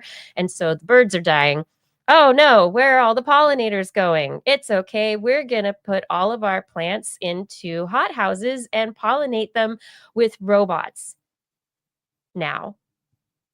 Because robots are less expensive than people, because it's really expensive apparently to do hybridization and to hand pollinate tomato crops and also like soybeans and others. There are large proportions of, the costs that go to actually paying people to do pollination by hand. So instead, let's just genetically modify the flowers so that robots can do it in a hothouse really efficiently and fast. And that's what they're doing. Great. So anyway, I might have glossed over specifics of this study, but this is the big take home of what they're doing.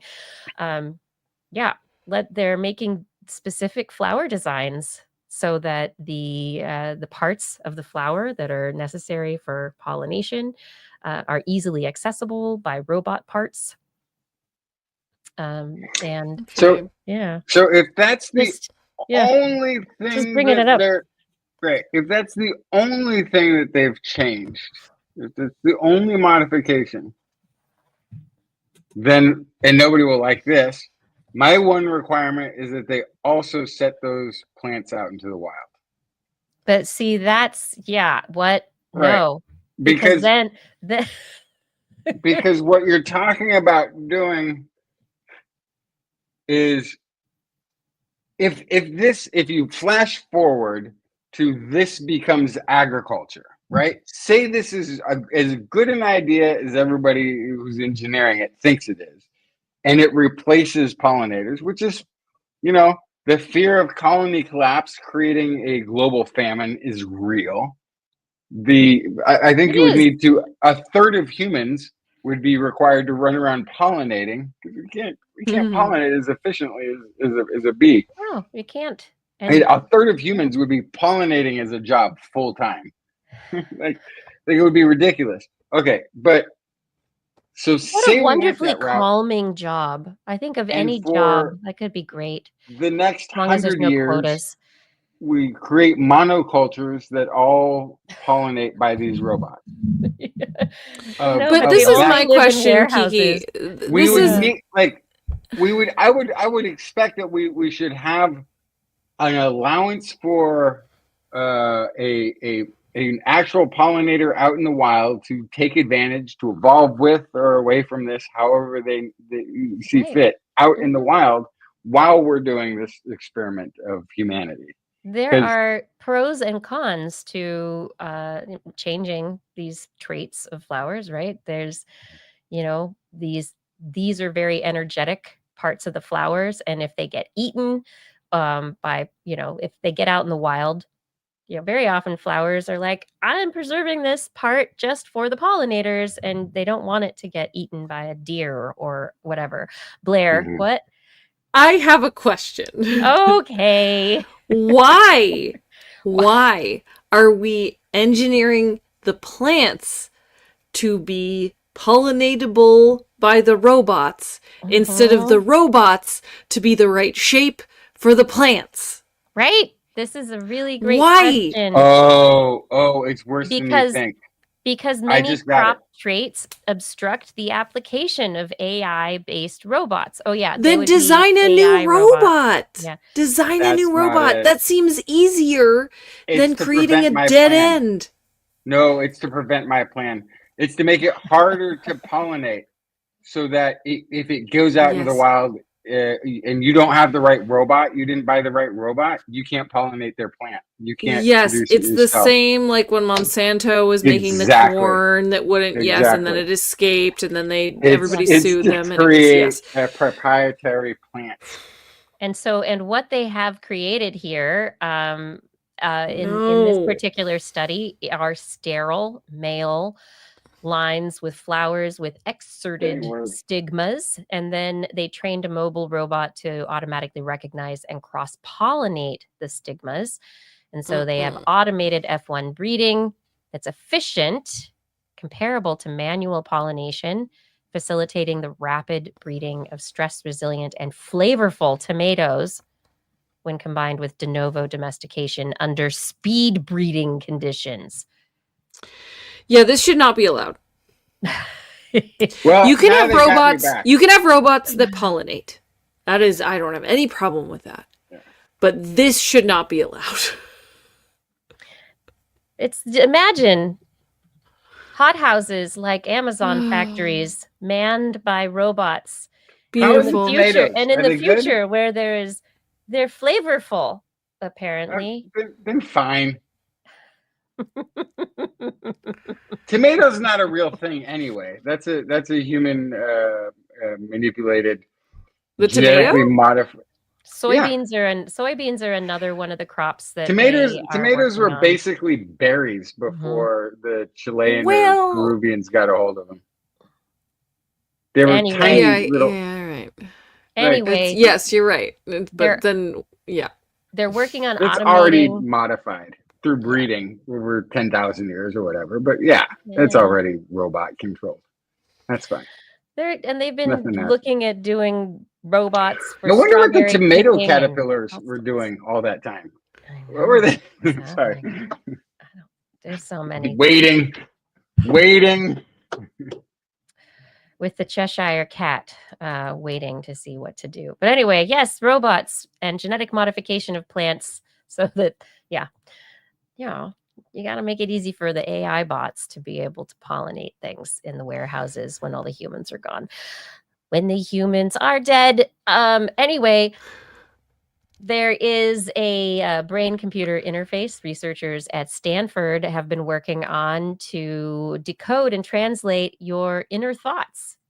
So if you think in words and have thoughts in your head that you do not speak aloud, but not planned speech. So you could be, I'm going to say, thinking of what you're going to, but there's the inner thoughts that are not pre-speech kind of things, right? Not, And so they worked with their new brain-computer interface that demonstrated 74% accuracy in translating inner speech. Yeah. It's That's probably with a number like that, with the number of 74%, it's probably 90. It's probably 90 because it's people who are like, that's not what I was thinking. I won't tell you what I was really thinking. No, I wasn't wondering what that dirt tastes like. Like, it's just weird stuff like that they're like, I'm not copying to that. Yeah. It's the end of society. It would be basically like putting everybody on a truth detector, and then it would be there could be no negotiations, no between countries or nations. You don't want to know. You don't want to know what people are thinking. You don't. Yeah, you really don't. Like, even when they talk and they're saying the words, I don't really want to hear that part either most of the time, let alone the part that they didn't say. Like, yeah, so they were able to figure out the difference between attempted speech, whereas like people like, like real thinking about like, I'm going to go and inner thoughts. And they said, while the signals were similar, they were able to tell the difference between them. So they were able to tell the difference between the things that people wanted to actually say or were going to say versus those inside thoughts that you never okay, hang on. Where is this study? Stanford University. And Stanford, they could have, and I'm not saying they did. That's a college with a lot of introverts. I'm just saying that would be tough. If they can read an introvert, I would be impressed. What they if they're interpreting Italian fishermen, okay, I don't you're feel going like off. it's as You're going off here. You're going off here. And the study actually involved 4 people who were paralyzed. So severe paralysis from ALS or brainstem stroke. So these are people who cannot necessarily speak well. And so the idea is that by using these brain-computer interfaces, they could help people who are not able to communicate easily actually be able to participate using a translated speech, right? But this is where we went immediately, is also where these where these studies are going. And so the idea that eventually advanced devices would be able to either not just restore communication, but also be used in other instances is, to destroy civilization, of course. Right. The other thing society. I'm wondering though, from like a brainy, from just a brain interest in how brains work perspective, is I'm wondering if, because this is what I was thinking of too, is people who've lost the ability to speak or have struggled with the ability to speak, right? Would it be the same for people who have never been able to speak? Would it be the same pathways in their brain, right? Because if they were born without the ability to speak, then are they still using the same parts of their brain that people who lost the ability would, right? Probably That's a not. Great question. Yeah. So, but if it's an individualized brain-computer interface, potentially the neural signals could be trained. Once they've got kind of the system down, maybe they could be trained. Right. But I guess my question is, are there 2 distinct pathways still if you have never spoken? Do you still have inner thoughts versus dialogue? Or is would you even have dialogue, or would it just be images? Right, because you'd still probably be like, I want to convey this, I want to sign this, I want to write it down, I want to write, like, is there a similar pathway of I want to I want to convey this information to somebody else versus I'm having an inner thought. It's still two unique pathways, I would assume. But I'm curious if this interface would be able to figure it out in the same way. Now that I think it understand probably it a little could. bit better, Yeah. Yeah. the setup, I'm going to take the under on that 74. I'm going to take like, I'd say something like that. That was pretty elegant. Right? Like, yeah, that's what I meant. Yeah, sure. Yeah, well, that was pretty well said. I'll say I was going to say that. Of course that was. Of course. If this is AI talking for people on some level, then it's just like, well, it's going to speak with confidence. And if you haven't been able to communicate and you're like, yeah, I did know that information that I just shared, apparently. Yeah. Oh, that's right. I don't know. Yeah. Now I'm more wary.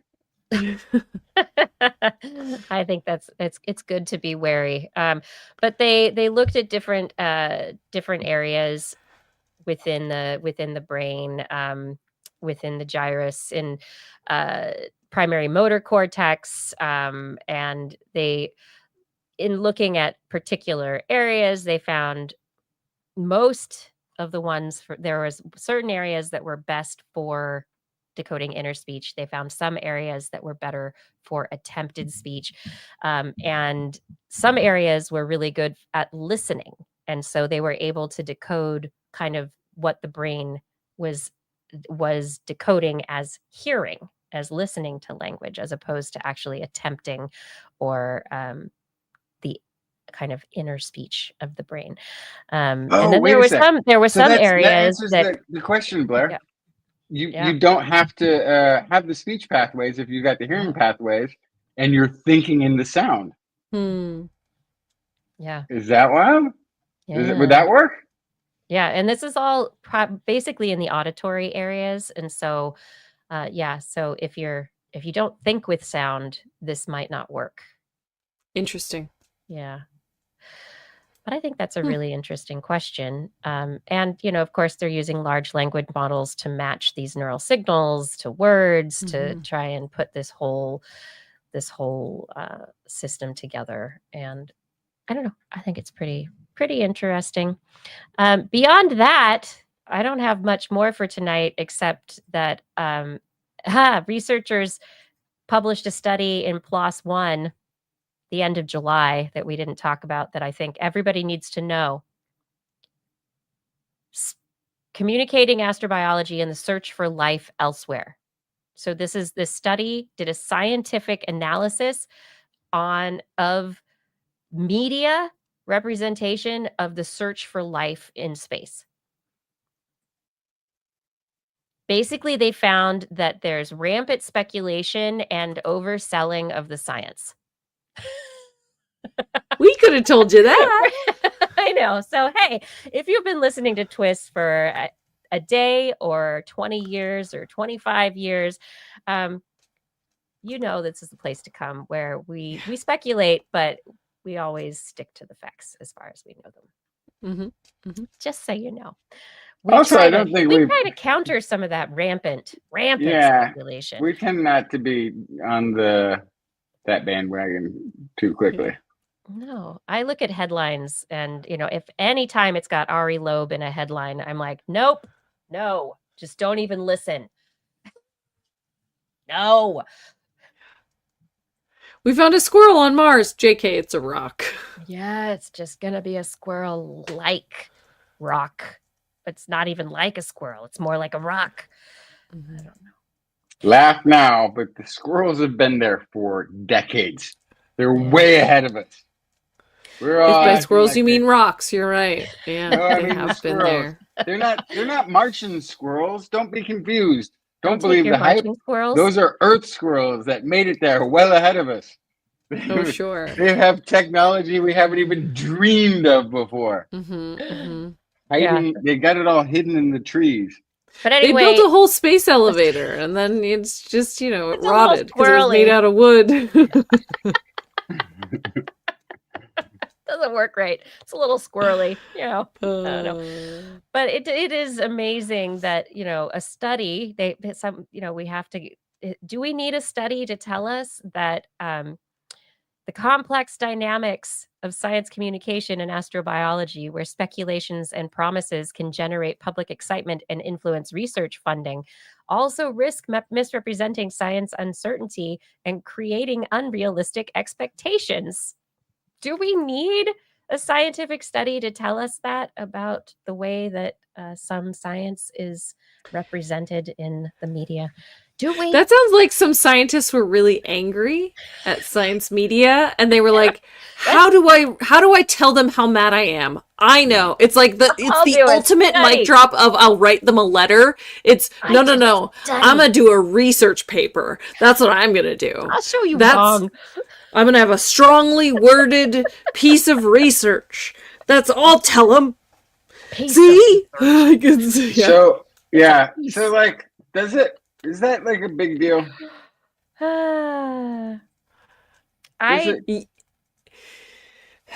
It's a big deal because of the internet. I feel like it's a big deal because it used to be like, oh, if you watch the 10 o'clock news, they'd say something in your kitchen may kill you. And you're like, yeah, 10 o'clock news. Okay, I'm sure it's bleach again. Got it. But then, now that we have the internet and we have social media and we have accessibility to this science news everywhere, it's not as easy to recognize what's real and what's fake, to recognize what's sensationalized and what's not. And people don't have the time to click on every single thing and go, is this real? Is this real? Is this real? They're just like, oh, I saw this article that like there's Frankenstein, there's zombie bunnies. Did you hear there's zombie bunnies in Colorado? And then they're like, oh man, really? And then they tell their friends, there's zombie bunnies in Colorado. And then, it's, so I do feel like it's a bigger problem than 20 years ago because of that. A lot of the same tactics are getting used to catch people's attention, but there's way more to lose. Yeah. So as far as speculation, I was going to say, as far as speculation is happening in these studies, and the representation in different publications, research paper versus press release versus news articles. The news articles are always multiples of speculation higher than the research paper. The research papers do have significant speculation when it comes to existence or the conditions, because these are speculations. They're guessing. It's like probably in the conclusions, we are, guessing. And they probably say we're speculating that this could exist, and it's also the speculation as they lead into the next study that they're going to do, or the next paper that, the next hypothesis that they're generating.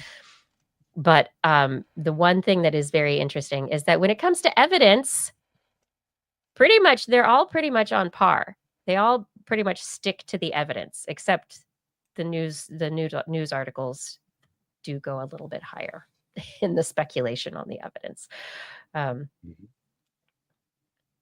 And then the press releases, don't the news articles usually, if you think of like the importance of speculation, the press releases, which are usually coming from universities where the research, or institutions where the research is happening, they overestimate or speculate the most on significance of the study, more so than the news articles. Yeah, according to this analysis, related to astrobiology. Here's a proper academic paper, though. Keep it very concise, keep it very limited, speculate maybe not at all, but just present what we've done.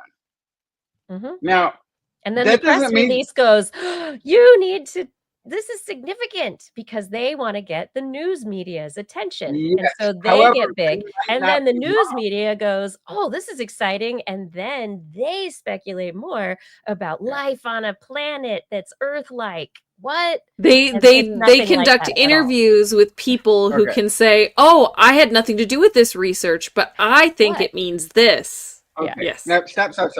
Here's what I'm going to look at. Now I'm a science writer, so I'm going to tell you things. I'm looking at significance. Now, the research paper isn't going to be talking about the where it necessarily falls in the 10 other research papers that are come out, where it falls in terms of how this launches everything forward. Usually, though, if they do, it's like this is the first time this has been discovered. Like this is possibly the first time anyone's described this. Right? This might possibly lead to a pathway for it to be a first time addition to an ad hoc. Like it's very conservative to a good paper. If a paper is not being very conservative about its significance, other than like the data's significance, right? You should run away. Then there's probably a problem with it, right? Now, yes, then they have the hype people, but the hype people are also able to say, like, here's where it fits into the next drug that's coming out. Here's where it fits into 10 other diseases that this is in the realm of working on. And that might look like hype, but then look at the significance when you get to the press on that one. See how it's below? Because the regular press is like, I don't know why that's it. It's not because they have a different that they did. And the significance is not necessarily the thing that gets eyeballs. But it could also just be lost on them. Yeah. It's like part of the fun. That's interesting, yeah. Yeah. It just might be lost on them. And so there can be misunderstanding. I would say that I would go with looking at all of these, I would say I would roll with the press release in most of those cases.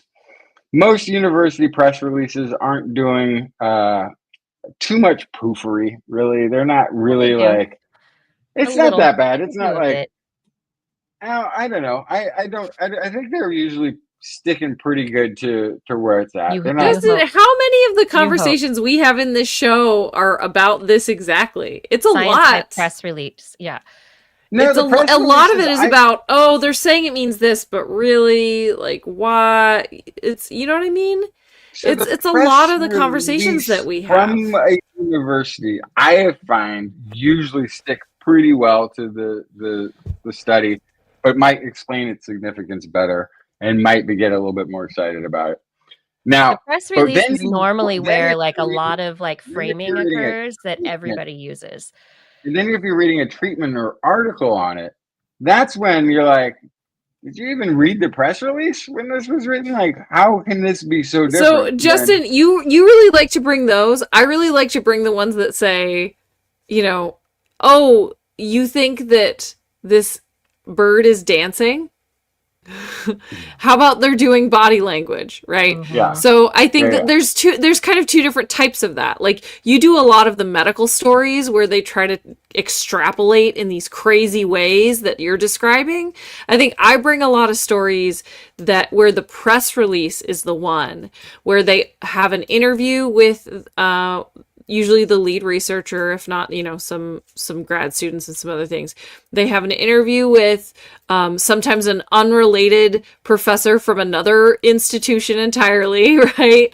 But that's where a lot of the kind of editorializing from people close to the story come in. And I think that's where I run into a lot of trouble when I am kind of interpreting a story that I don't fully agree with. It's actually in the press release. So I think there's different categories, right? And that's why there's the data spread exists, because it's kind of a deterioration from the original source material in each step. It's a game of telephone, ultimately. Doesn't always cover everything. And that was where I was coming from. We need to use convolution. So we go from the news stories back to the original lab research that was done. And then I've seen studies where you're like, how are you presenting this data in words one way, but then you're giving me numbers that say the opposite, right? Or you say it's this fundamentally amazing study and it had 2 people in it or something, right? Yeah. Which depending on if it's an end of life thing, like a lot of the medical stuff, the really cutting edge treatments. You're going to find first time you're going to hear about it, it's going to be one person, because that person might die. And they're not going to do 30 people if they all might die. But it must be important enough to try it. That person might die. It's tough. Anyway, but this was just astrobiology. looking at the speculation, and who knew there's a lot of speculation in the media about science related to astrobiology. And Who that's going to knew? sell. That will Yeah. sell, right? Yeah. And you don't But you don't start off, you got to That's hype that a little bit, because you don't want to start off with like, what is it like to be an astronaut? Well, first thing I'm going to tell you is that you drink recycled urine. Oh, you know what? I'm going to go look at a different, maybe Yeah, I'll and be the a air car is really salesman dry. instead of an astronaut, something that you don't have to drink my own pee. Okay. But if we can try to bring this like full circle to how we started tonight, there has to be a certain amount of interpretation and maybe sensationalization to get funding, to get support from also to from make it political enjoyable. allies, right? But also, yeah, to like, how do you indicate NASA's important? If you just talk about Doppler for weather so that you can like decide when to pour concrete, that's not as sensational as talking about mapping the stars, Yeah. right? Yeah. Or And so a I think hurricane that barreling down on your hometown, right? right, Yeah. exactly. So But there is a hikes with it. piece of this that you have to do to make science interesting and valuable and cutting edge, which is what some people want to see from their science, right? And so where you are, I might sit here and be like, oh my God, they thought XYZ, but it's actually ABC. Like, this is so cool. Like, somebody else could look at it and be like, why do I care? Why? Right? Yeah, And yeah. so there is a job to do in communicating science to make it exciting, to make it thrilling, to make it To as many groundbreaking. people as possible. Yeah. Yeah, to make sure people value science, understand science, and continue to support it. So like, I understand why a certain amount of this needs to happen, but it can't happen at the detriment of truth, right? And I think that that's where we often get so frustrated. Yep. I get frustrated. Yeah. To the detriment of truth. I think that is where it when it breaks down. I think we're too critical, though. I've seen what else is out there. It's I'm worse. a very critical It just person. gets worse the further away we go. I know. I can only deal This- with The small worst world. of this overhyping of a science story is far, far, far more accurate. It's I'm funny gonna- because I feel I'm like gonna the places overhype that the overhyped story. yeah, the places that we get our sources from usually is kind of a recent release. The paper came out very recently, but so we get, I feel like the place that I get stories from, usually the few sites that I go to, it's fairly unadulterated still. It's close to the original source material. It's close to the original press release. But what I find is when my friends and family will come up to me and be like, did you hear about this one story? And I hear kind of pieces of it and I go, oh my God, that's like 4 months old. That's 2 years old. The farther you are away from the publish date, usually the wilder things are in there when like you get your Yahoo News or you get your like Dodo or you get whatever it is. I'm not saying those things are bad, but a lot of the time the not game of great. telephone has moved so far that you hear pieces where you're like, that's not what that said. And so I have to be the downer that's like, yes, I did read that a long time ago, and here's what the story actually was. I'm sorry. Yeah, I think I'm very often the scientific well actually. Yes. Yeah. I'm sorry. No, I'm not. I'm not sorry at all. We have actually come to the end of our show though. I don't have any more stories to talk about. Do either of you? No.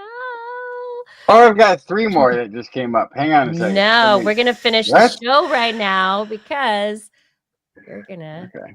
finish the show. Everybody, thank you so much for joining us. I hope that you have enjoyed all of the stuff that we've talked about. I hope that you found the interview valuable with Adriana Bankston earlier tonight.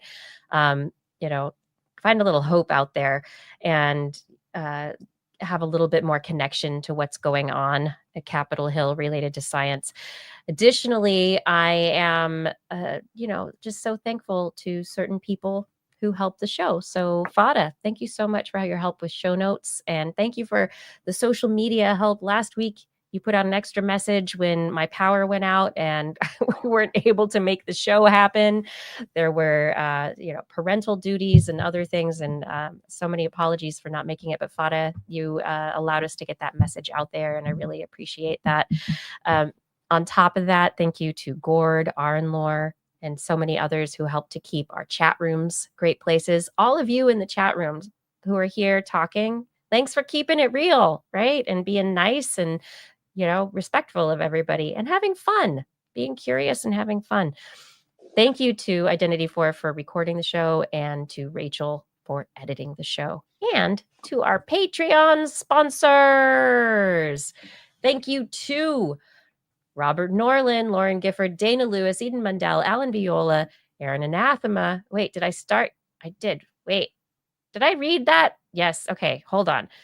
Robert Norland, Robert W. Farley, Lauren Gifford, Dana Lewis, Eden Mundell, Alan Viola, Aaron Anathema, Arthur Kepler, Craig Potts, Mary Gertz, Teresa Smith, Richard Badge, Bob Coles, Kent Northcote, George Corris, Pierre Velazarb, John Ratnaswamy, Chris Wozniak, Begard Shefstad, Donathan Stiles, a.k.a. Don Stylo, Ali Coffin Shubru, Don Mundis, PIG, Stephen Alberon, Daryl Myshak, Andrew Swanson, Fredus 104, Paul Ronovich, Kevin Reardon, Noodles, Jack Brian Carrington, David A. Youngblood, Sean Clarence Lamb, John McKee, Greg Riley, Mark Hesselmlow, Steve Leisman, a.k.a. Zima, Ken Hayes, Howard Tan, Christopher Rappin, Richard, Brendan Minish, Johnny Gridley, Remy Day, G. Burton Lattimore, Flying Out, Christopher Dreyer, RDM, Greg Briggs, John Atwood, Rudy Garcia, Dave Wilkinson, Rodney Lewis, Paul, Philip Shane, Kurt Larson, Craig Landon, Sue Doster, Jason Olds, Dave Neighbor, Eric Knapp, Lon Makes, EO, Adam Mishkan, Kevin Parachan, Bob Calder, Marjorie, Paul Disney, Patrick Pecoraro, and Tony Steele. Thank you all for supporting TWIS on Patreon. And if any of you out there are interested in being a TWIS supporter through the Patreon community, head over to twis.org, click on that Patreon link, and I will try and pronounce your name if you're if you support us at that level. On next week's show, we will be back Wednesday, 8 p.m. Pacific Time, broadcasting live from our Twitch, YouTube, and Facebook channels. Want to listen to us as a podcast? Just search for This Week in Science where podcasts are found. If you enjoyed the show, get your friends to subscribe as well.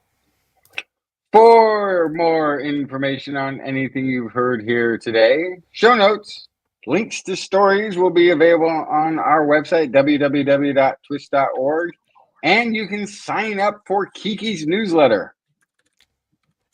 We love your feedback. If there's a topic you would like us to cover, address, or a suggestion for an interview, please let us know on one of our social media accounts, if you can find them, or send us an email. Just be sure to put TWIS, TWIS, in the subject line, or your email will neglect to be pollinated by a robot and will not germinate, grow, or arrive at our inboxes. We look forward to discussing science with you again next week. And if you learned anything from the show, remember, it's all in your head. I just got really distracted by something, so I didn't put the music up. And so here it comes right now, I think.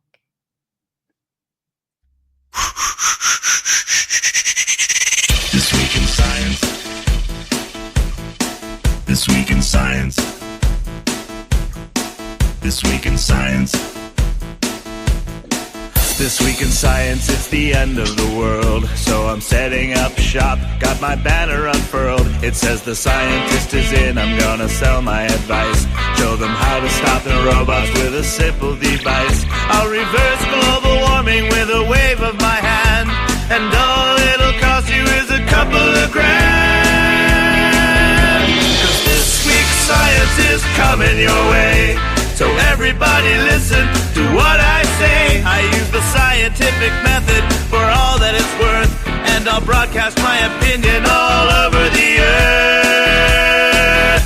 Cause it's This Week in Science. This Week in Science.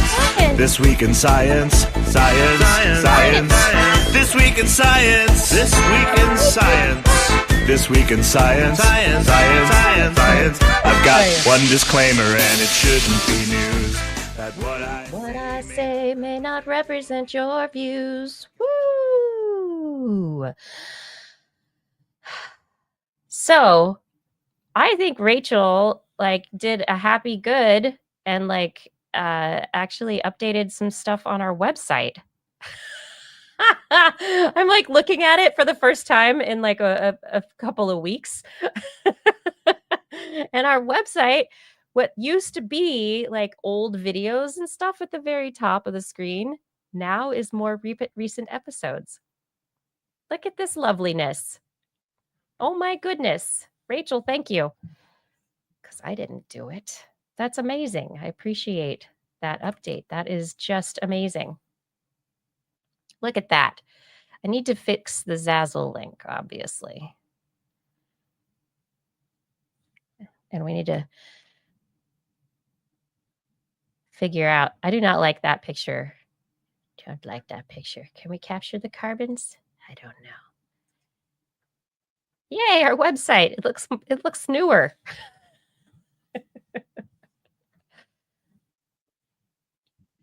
Looks good. I can't help notice that I'm nowhere to be seen.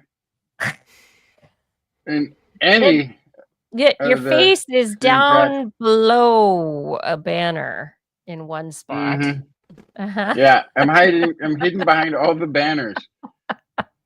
It's fine. No, it's fine. It's probably better for, clicks or views or something. Here, what if I do this? Will this help? There you go.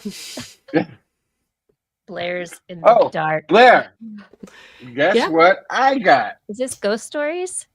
Ta-da. Ooh! It turns out it's a Bluetooth mic. Oh, no. No, it's yours, but his cable's not. It's not connected to his. There's no cable to connect. It's a Bluetooth mic, which means I can't use my ears at the same time. Yours is Bluetooth too, isn't it? Or no? No, mine is wired. Oh, how did I end up with a Bluetooth one? I don't know. There's no hole in the bottom for a cord? For like this little power cord. So mine it's not a power cord. It's a USB to the computer. But my USB goes to a turn off the junction.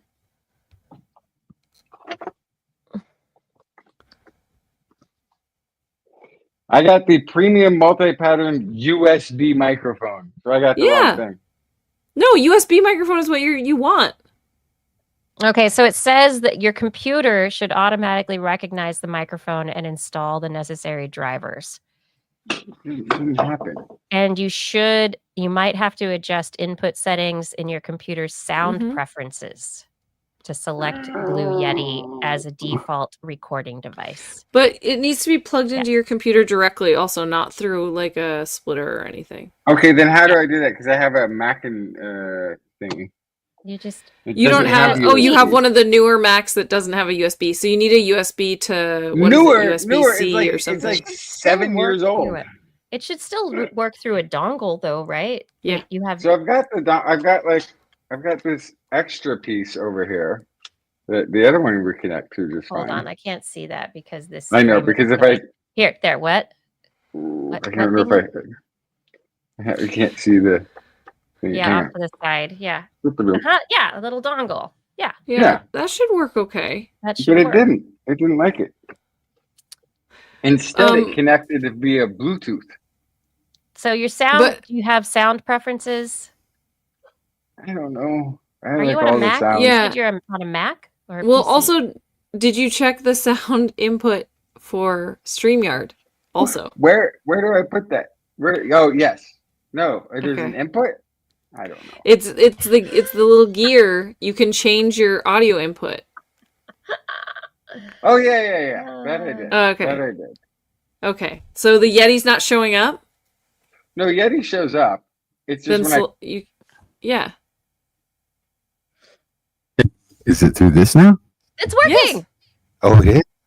It's working. Yeah. Aha. So I just have to. But here's the other thing you need to know. Flip that around 180 degrees.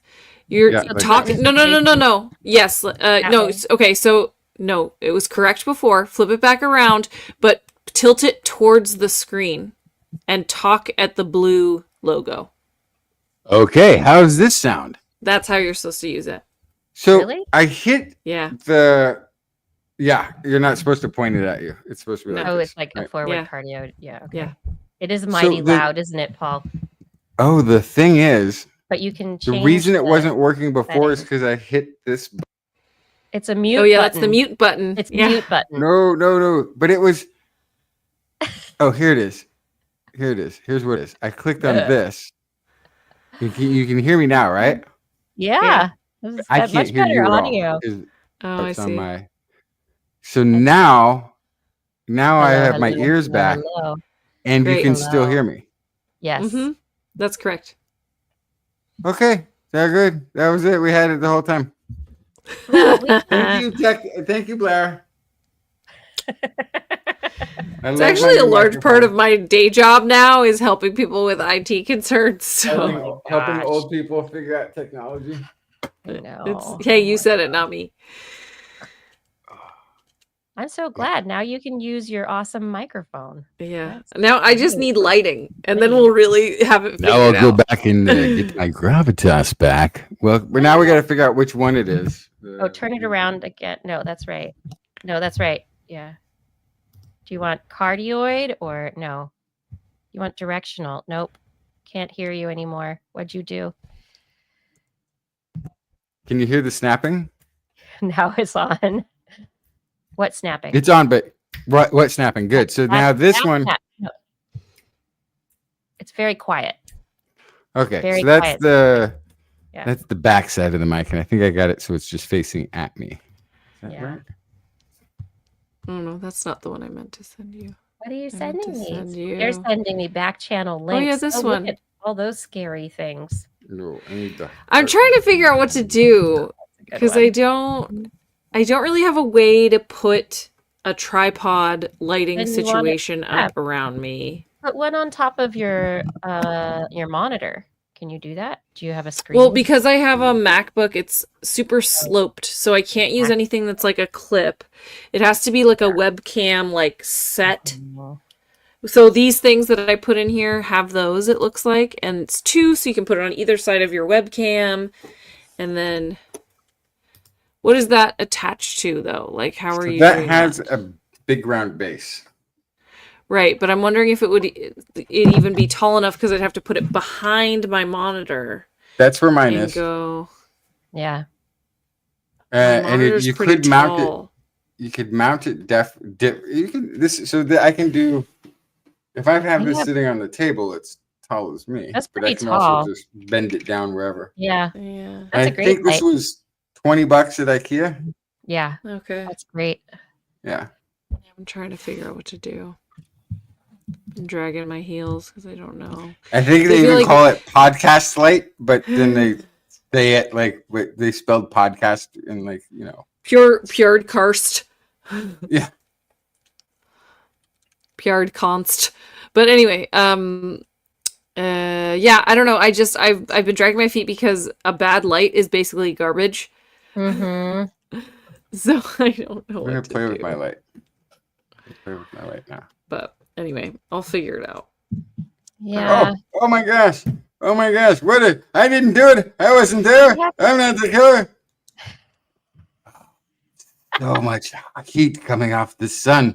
I think we're getting too close. Off of the LED. So Yeah. much heat. There you are. Oh, wait a There's some second. neat ones It's out there, getting though. cold in here. Yeah. I don't know. Look at this. Here. I'm going to send you a very long Google search link back channel, Blair. Great. There. Let's see what this is. All sorts of lights for you. Oh, it's a lot of lights. Oh yeah, see, there's the one I was just looking at. Yeah, there's lots of options. And most of them would probably be fine. Okay. I've been happy with I this don't one. know what to do. What's IKEA. IKEA? light. IKEA has so many lights. I know. I love the IKEA lighting section. And I think they have one like every other exit now. They're like, more lights for you. Here's another kitchen and more lights. They have a and whole new room of meatballs lights. and apple strudel and more lights. Strudel. You keep trying to turn there's Svenska.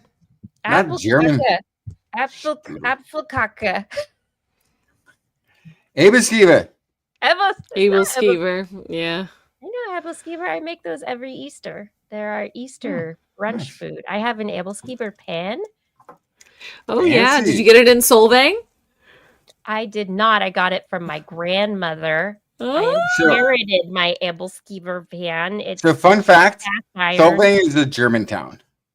It is No. not. It is a German town. They rebranded in World War II.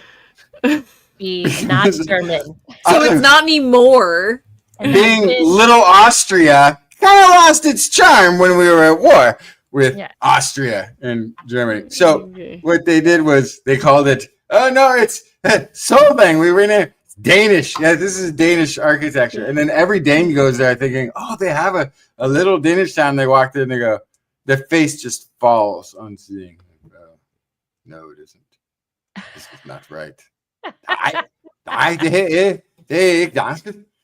was where my parents or somebody got my brother a little onesie T-shirt thingy when he was a baby that had a little picture of a Viking little kid face that said, "Take a liking to a Viking."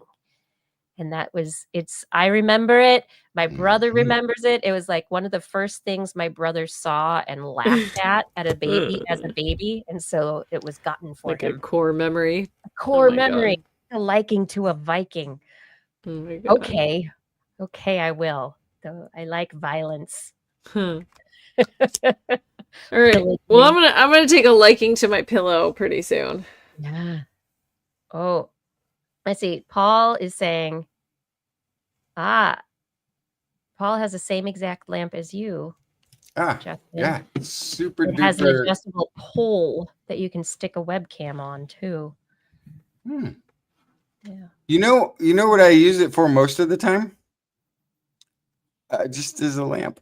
As a lamp. That's good. Not even a podcasting lamp. Just like a lamp when I'm not even talking. Just as a lamp. It's very convenient.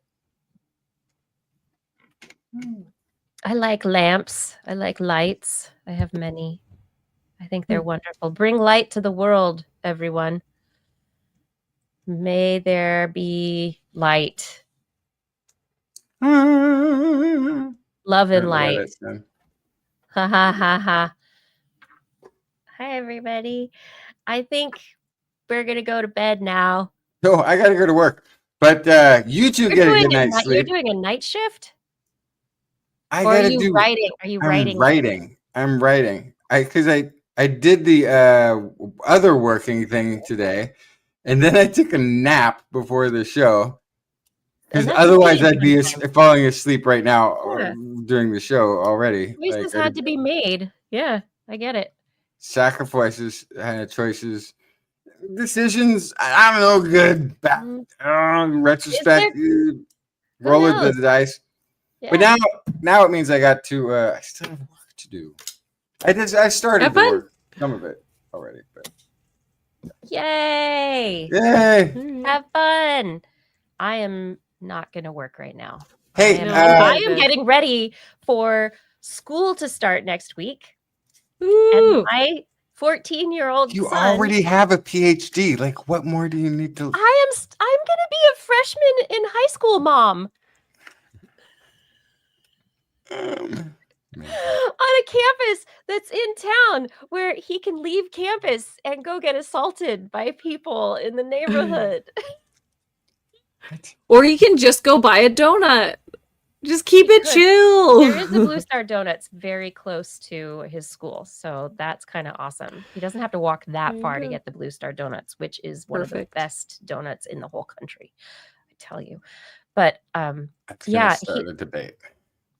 my child now has yonder pouches that they have to put their phone in a yonder pouch, which magnets shut. And so we are attempting to reverse engineer the magnetic mechanism to unclasp the yonder pouches without breaking it so that, anyways, subvert the dominant paradigm. What's a yonder? Okay. Say goodnight, Blair. Good night, Blair. Say good night, Justin. Good night, Justin. In a while. Good night, Night, Kiki. Kiki. Good night, everyone. Thank you for joining us for another science-filled episode.